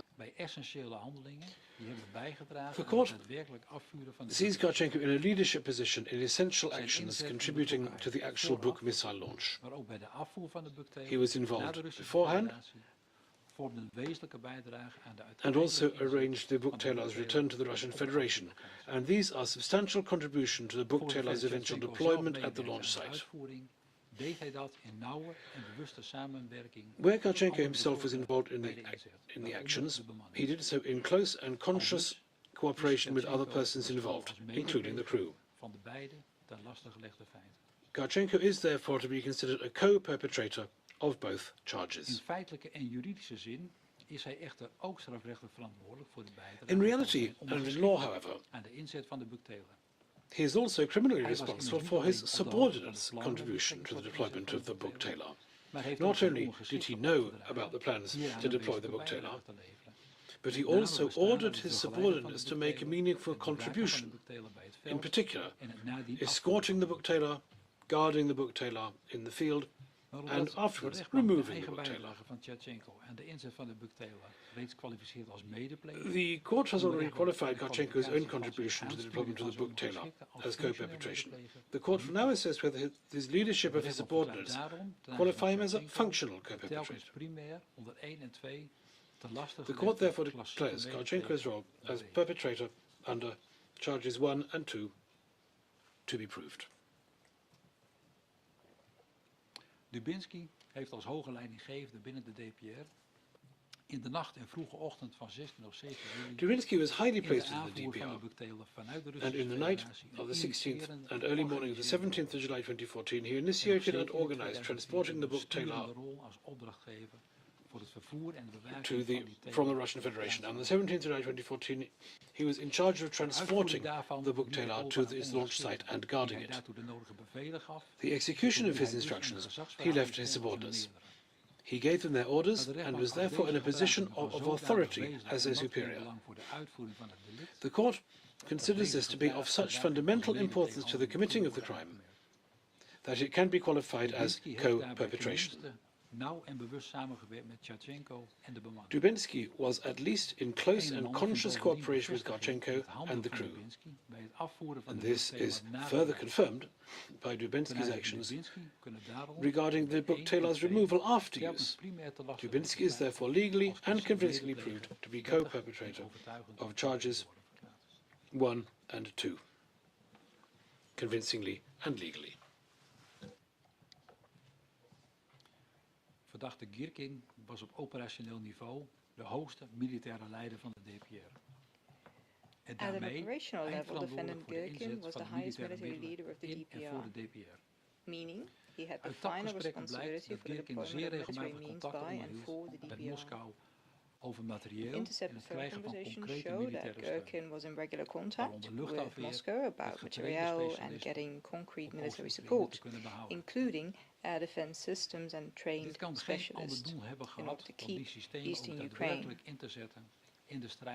The only possible purpose of this was actually using those systems in combat for the DPR.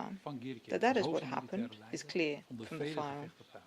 Under the authority of Gherkin, as the highest military leader, a lot of combat took place in which people were killed or injured and in which material damage was done. Part of that was also shooting at planes and helicopters, which repeatedly led to crashes. Because of his position, it is very plausible, but the evidence doesn't show that Gherkin knew about the availability of the book-tailor on the 17th of July 2014 before it was fired. No individual and active contribution to that on Gherkin's part can be established, so he is not a co-perpetrator in the traditional sense of the word. But Gherkin was kept abreast of what was happening with the fighting around the corridor, and he gave commands in connection with it. For example, he gave instructions with regards to the supply and positioning of tanks, and he determined who was in command. However, Gherkin didn't talk about a book or its deployment on the phone. As the ranking military commander, Gherkin did have the possibility of deciding to deploy a book-tailor or not, and that control followed from his position as Minister of Defense, the hierarchical superior of Dubinsky and Kachenko. And it is also clear from the phone conversations held by Gherkin once it became clear that something had gone wrong with the deployment of the book-tailor.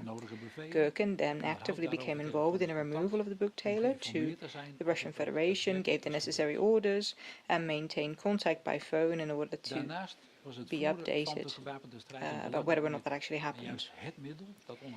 In addition, fighting an armed conflict was an important means and the means used under Gherkin's authority as highest military leader in order to realize the DPR's goals.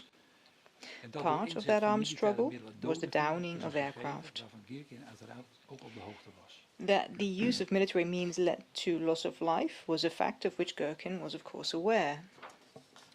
Dat is zeker ook het geval bij de inzet van luchtafweer om luchtvaartuigen neer te And that was certainly also the case for the deployment of air defense in order to bring down aircraft. Something which had happened repeatedly before the 17th of July 2014. Though the file contains no proof that Gherkin on the 17th of July 2014 was aware of the availability of a book-tailor, it is clear that Gherkin was certainly wont to accept a deployment as that of the book-tailor on the 17th of July 2014, leading to deaths. The court deduces this from his role and high position, from his request for proper air defense, and from the fact that Gherkin was aware of the use of military means with which several aircraft had already been downed, leading to deaths, and never acted to stop it. And also from the fact that Gherkin, on and around the 17th of July 2014, was actively involved in the military operation surrounding the corridor. It is also clear from his actions after the fact. Rather than condemning its use, he actively works to make the evidence disappear as soon as possible, in order to avert an outcry he was apparently expecting.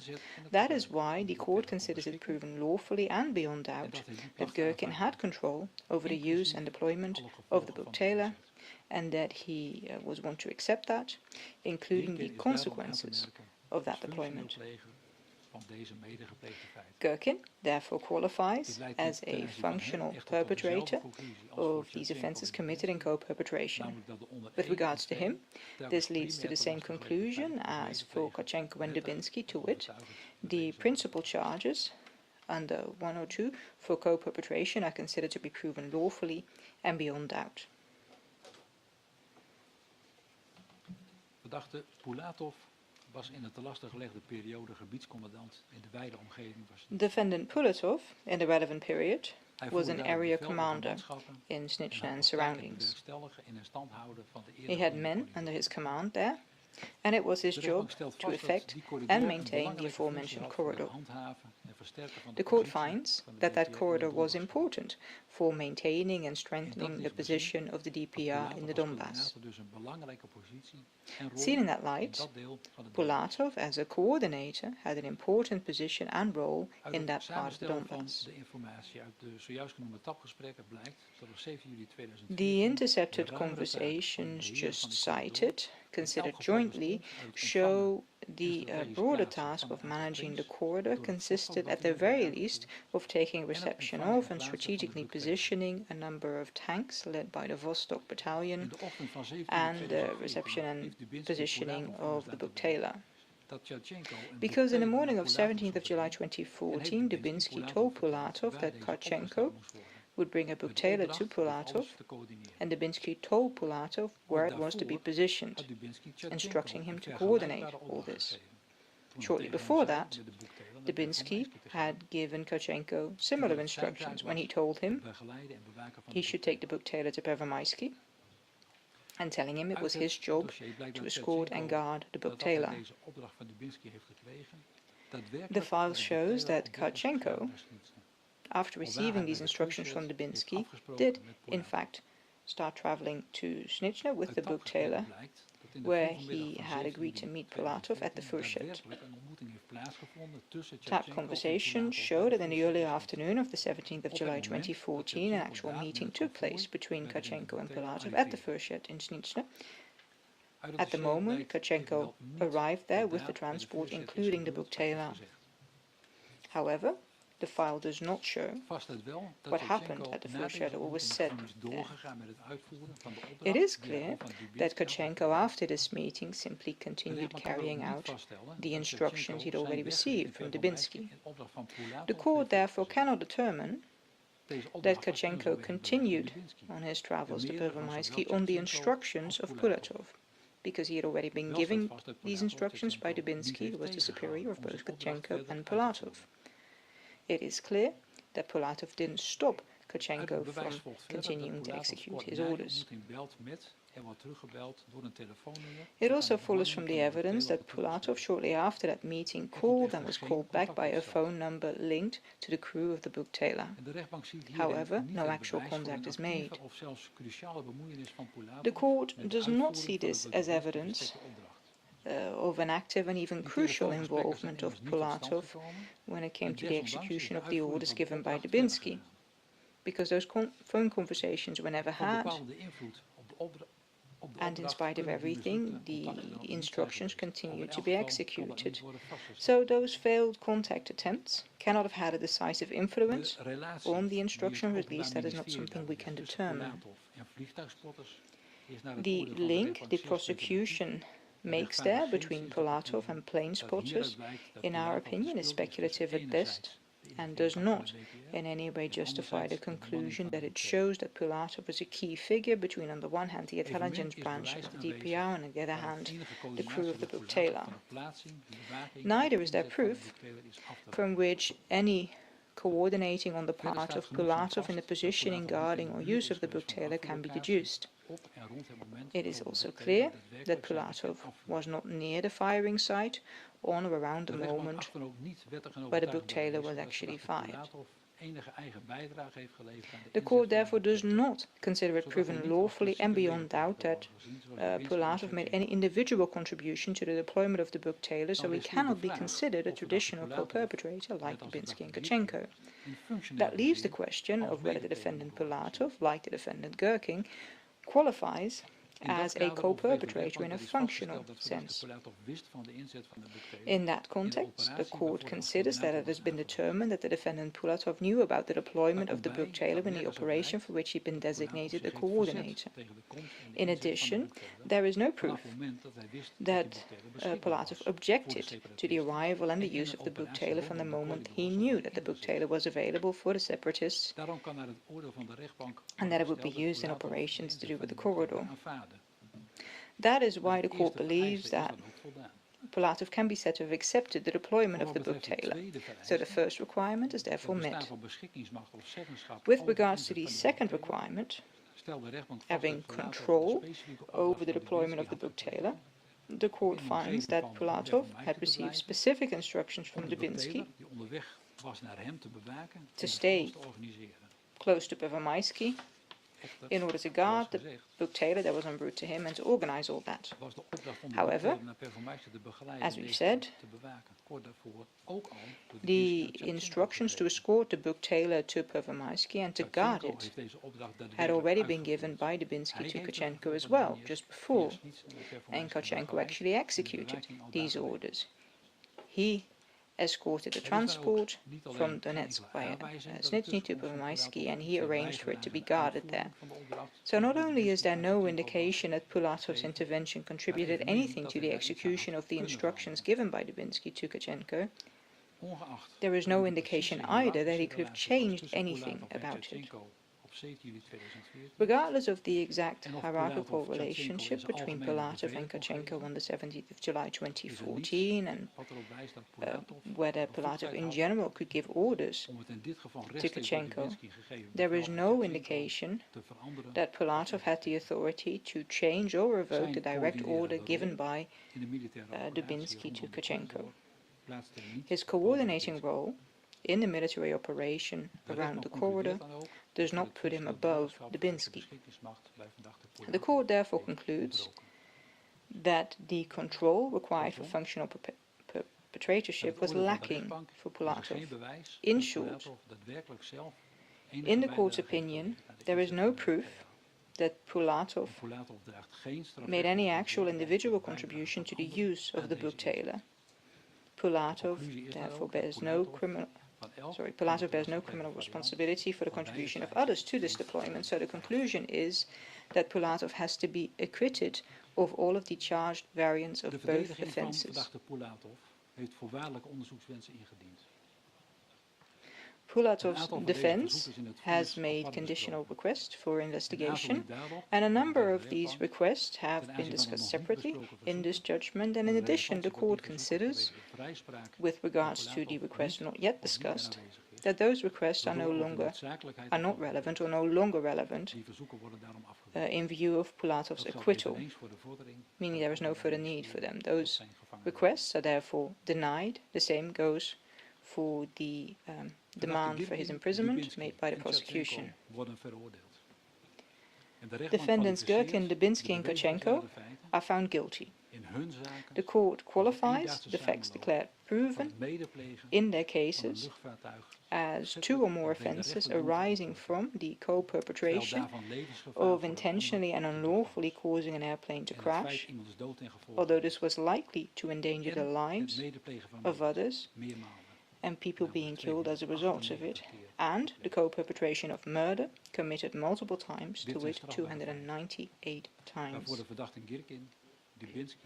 These are criminal offences for which the accused Gherkin, Dubinsky and Kochenko are punishable.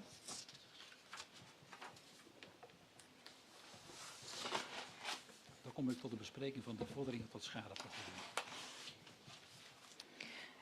That leads me to discussing the claims for compensation. The court has received 306 claims for compensation from relatives.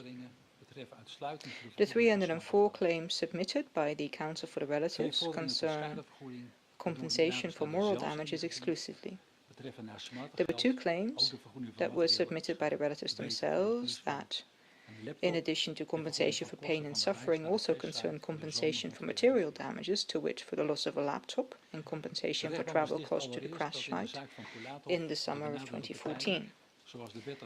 The court finds, first of all, that in the case of Pulatov, the claims made by the injured parties are inadmissible in accordance with the law because Pulatov has been acquitted.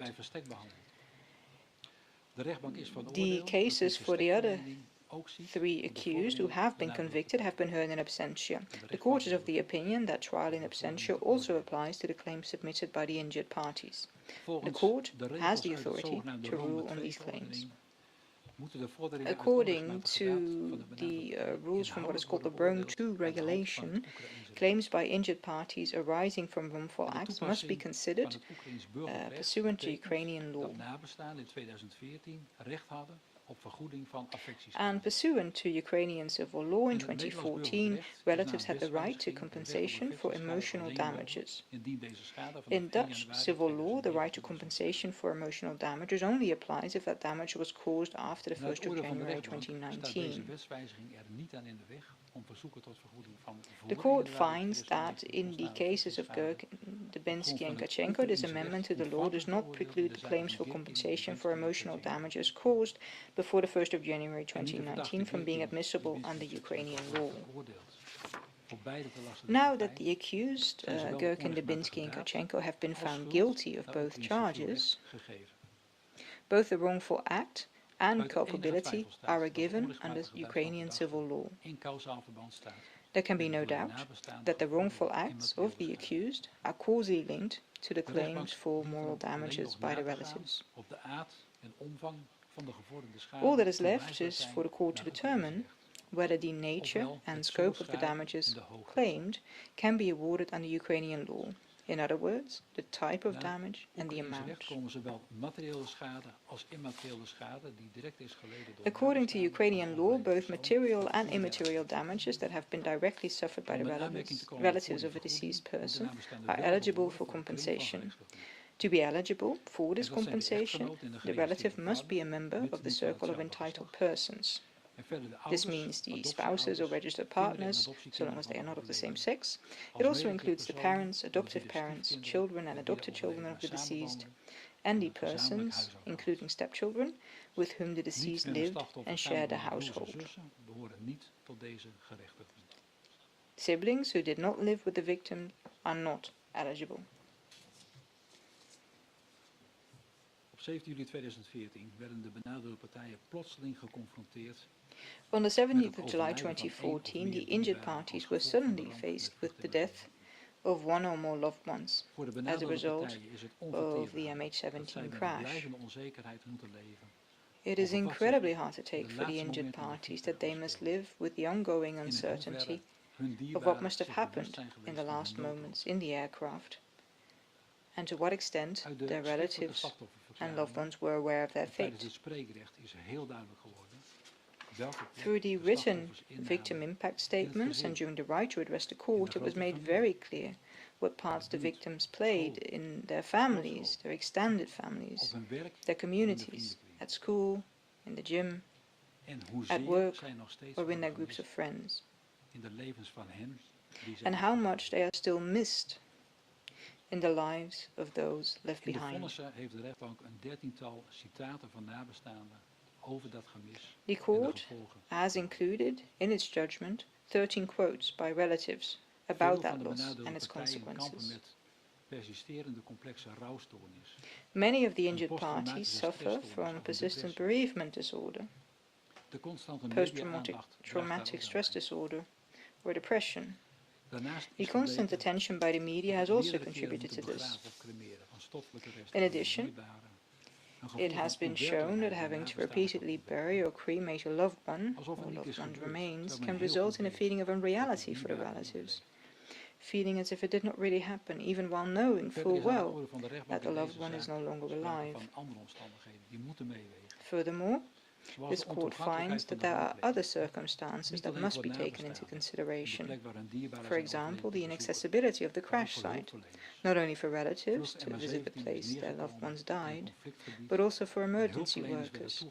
Flight MH17 crashed in a conflict area, and emergency workers were denied access to that area, which seriously hindered the recovery of the victims and their possessions.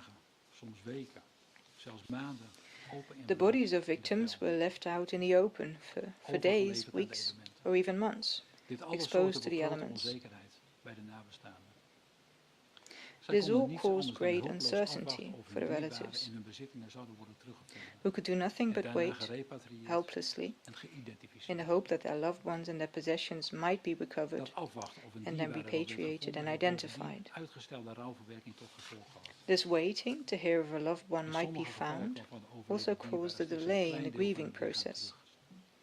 In some cases, only a small part of a loved one's remains could even be recovered. A bone of the hand, part of a leg or a foot.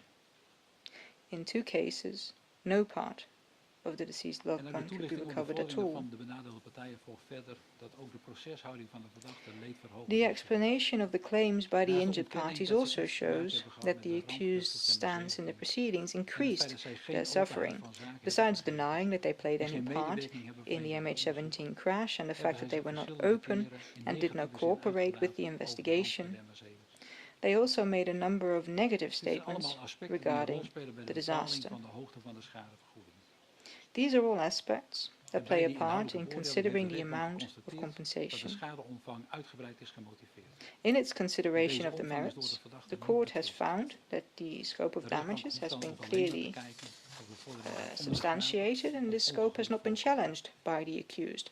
The court therefore now only needs to consider whether these claims are unjust or unfounded.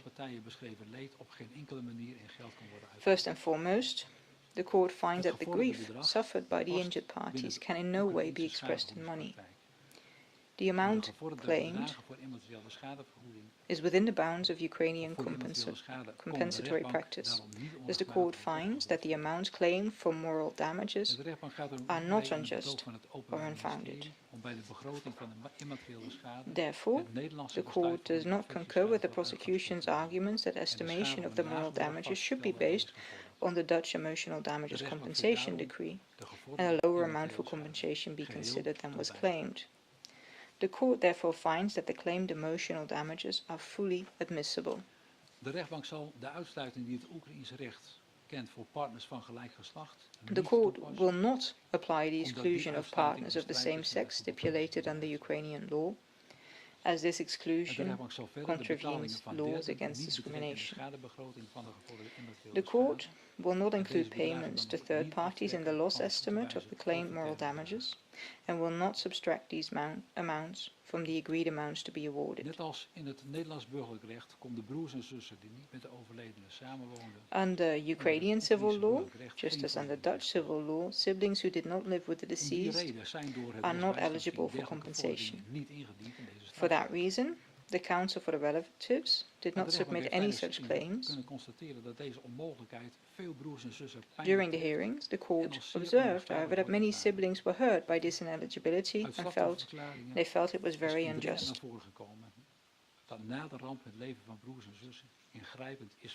It became painfully clear that the lives of siblings were radically changed as a result of the disaster. From the impact statements, the change was not only caused by the grief over the loss of a sibling, but also because of the new and more intense role they played, obviously taken on with love, but also out of necessity, in the care of their sibling children or in the care of their own parents since the disaster. And this new or more intense role also means that they are more intensely confronted with the grief of these children or parents. Consequently, the court supports the call from the relatives to explicitly include the position of siblings who did not live together with the victim in the anticipated evaluation of the Emotional Damages Act.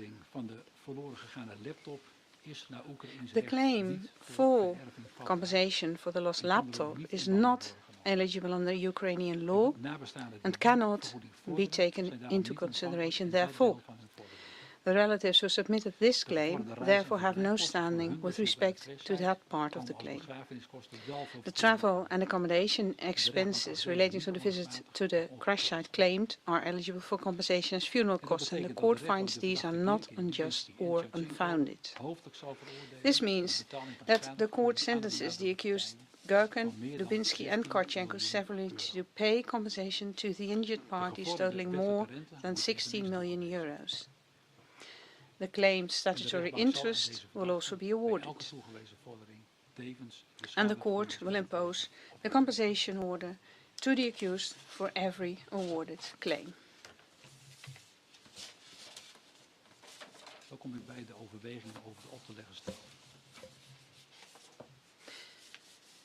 The considerations for the sentence to be imposed.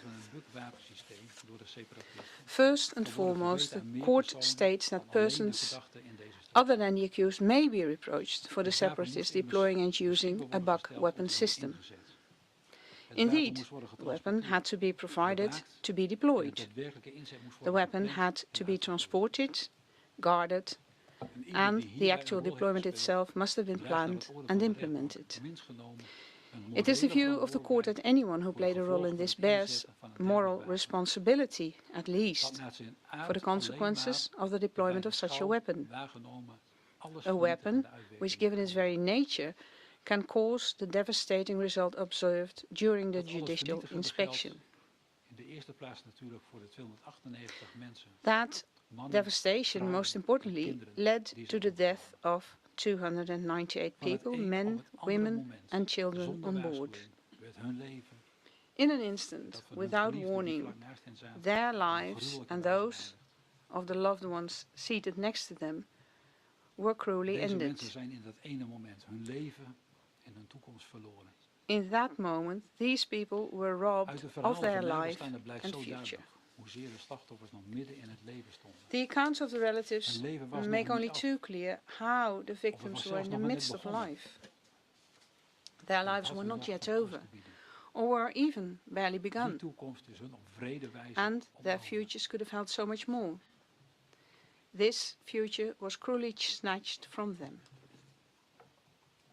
En dat heeft ook de levens van nabestaanden uit het lood geslagen.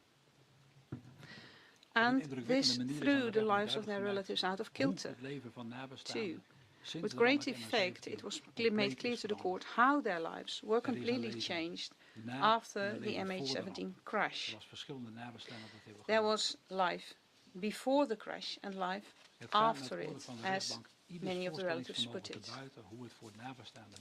The court considers that it's beyond the comprehension of any person how it was for the relatives to receive the message that their loved ones had died as a result of MH17 being downed, and how it was to have to continue on after that.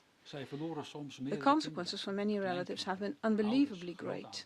In some cases, they've lost several children, grandchildren, parents, grandparents, brothers, sisters, and other members of the family.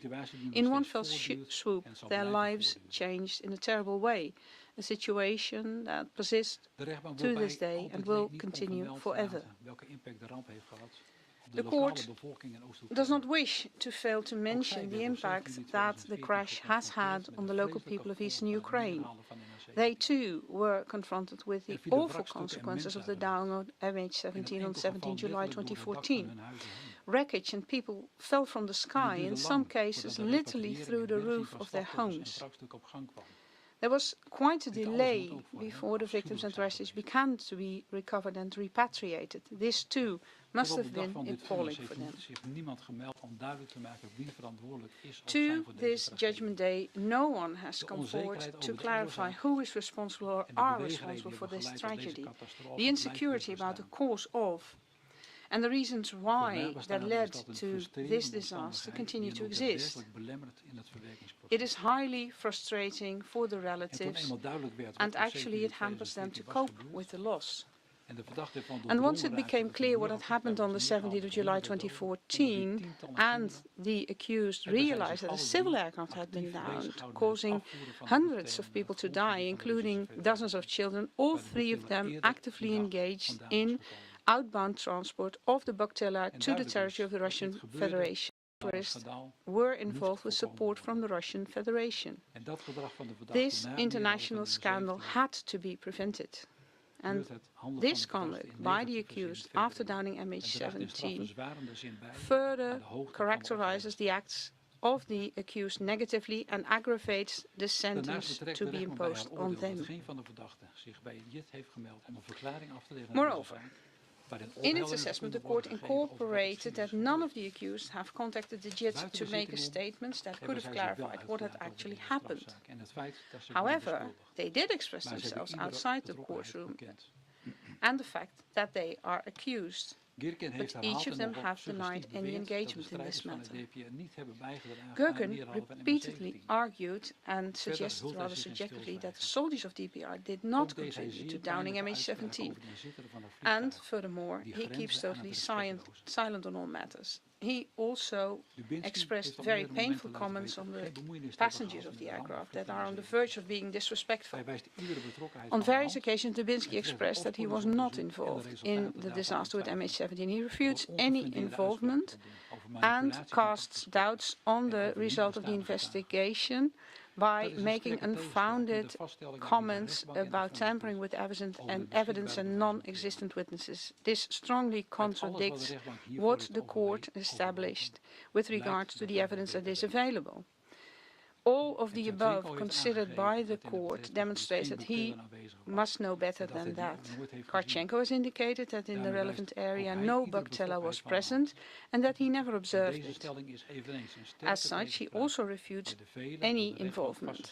This position also strongly contradicts many of the established facts by the court and the circumstances, and he knows better than that too.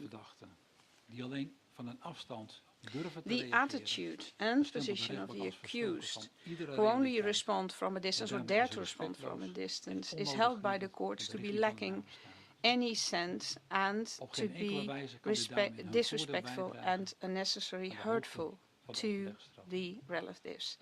This is why they cannot benefit from this with regard to the level of the sentence to be imposed.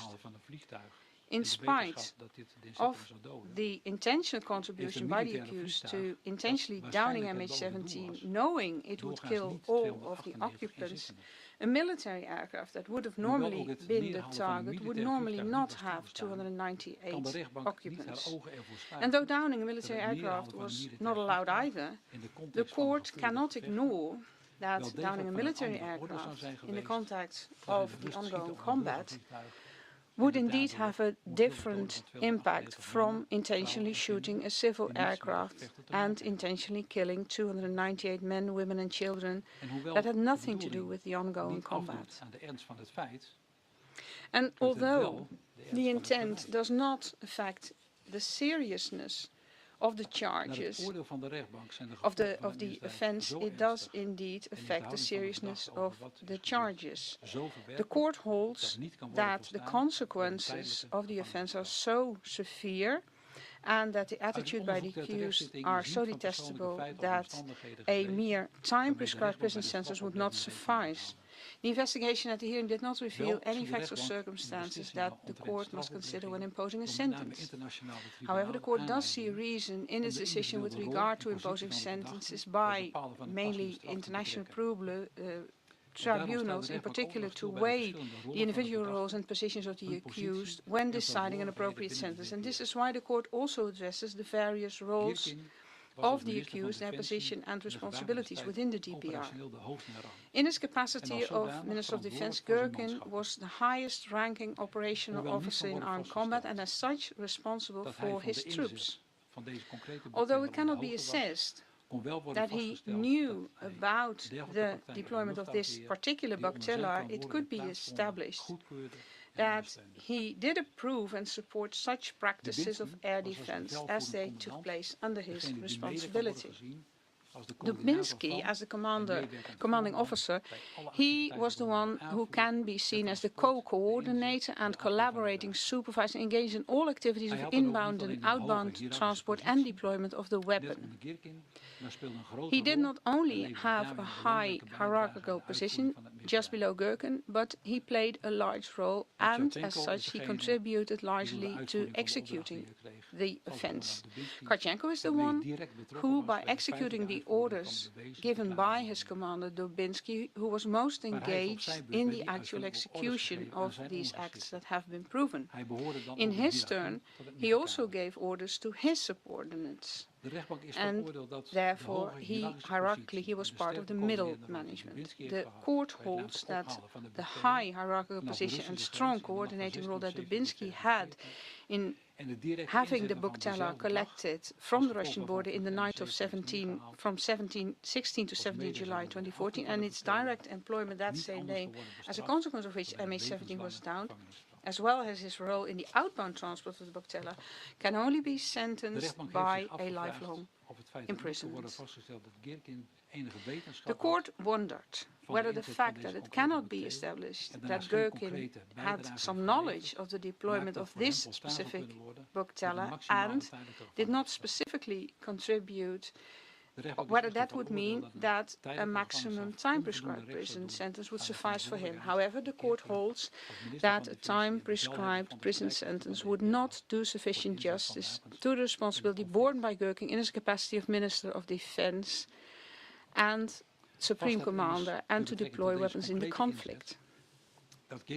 For it has been established with regard to this specific deployment that Gherkin was not just used to accept such deployments, but even enabled these due to his contacts with the Russian Federation. Added to this, he was directly engaged in returning the bookteller to the Russian Federation and actively contributed to that.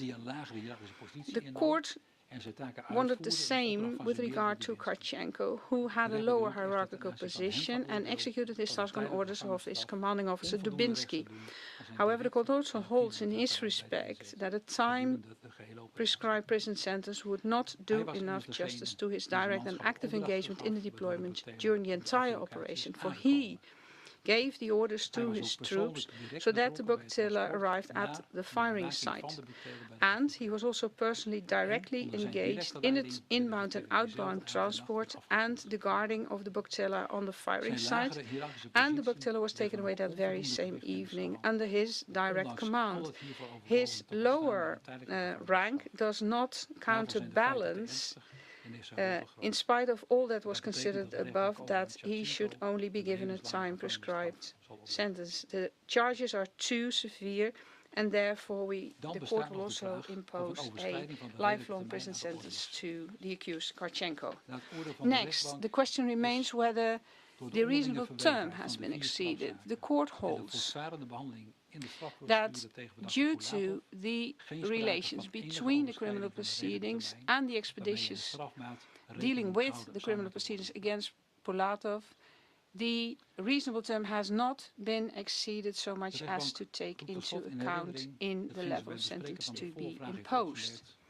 The court finally reminds what it has remarked in discussing the preliminary questions with regard to mentioning the names with personal details and displaying the photos of the accused during the press conference and the application published by the Public Prosecution Service. The court will now address the question what consequences such infringements should have for determining the sentence. And in doing so, the court considers to what extent the accused have stated to have been impacted by such breaches of procedural rules. Other than the accused Pulatov, the accused Gherkin, Dubinsky and Karchenko did not state that their interests have been harmed, let alone that they would have explained what interest would have been harmed. And in this circumstance, the court sees no reason to attach such weight to the breach of procedure rule that was also afflicted in their cases, that this should mean that they should only be sentenced to time prescribed prison sentence instead of a lifelong sentence. The weight of the consequences of the violation in the present state of affairs is disproportionate to the very severe proven charges. Samengevat, acht de rechtbank de bewezen verklaarde feiten zo ernstig In summary, en de gevolgen daarvan the zo groot court holds the proven charges so severe and the consequence thereof so grave that it holds that only the highest possible prison sentence would be appropriate punishment in retaliation of what the accused did and what caused so much grief to so many victims and relatives.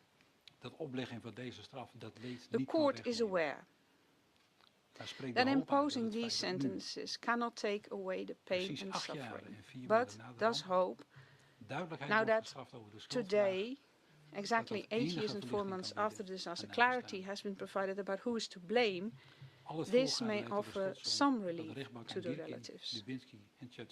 All of the above leads to the conclusion that the court imposes a lifelong prison sentence to Gherkin, Dubinsky and Karchenko. In view of the proven charges, how severe they are, the imposed sentence and affront to the rule of law, the court orders imprisonment of the accused. The court acquits the accused Pulatov. The court refers to the text of the judgment for any additional decisions. In as far as these relate to the seizure, the public prosecution service will only execute these as soon as all the cases have become final. As such, the objects, including the reconstruction, will be available for further investigation as long as proceedings are ongoing. I will now conclude. As such, judgment has been pronounced in all cases and the criminal proceedings in first instance have been completed. As far as the law allows, appeal can be lodged against these judgments within 14 days. The judgment's text and the text read out now will be available later on the website of the judiciary. This will always be the Dutch text. The text that was pronounced now will be available ultimately by tomorrow afternoon in English and Russian on the judiciary's website. The English version of the full judgment will be available in some weeks, and a Russian and an English translation of a brief account of the decision of the court will be available today on the website of the judiciary and on courtmh17.com. This ends this court session. The court will now leave the courtroom. Next, the live stream will be discontinued. Those present here are requested to follow instructions from the usher and the Royal Marshal to leave the courtroom quietly afterwards. Public prosecution, the defense and relatives counsels will stay in the room to obtain a copy of the judgment from a court staff member. I thank you for your attention.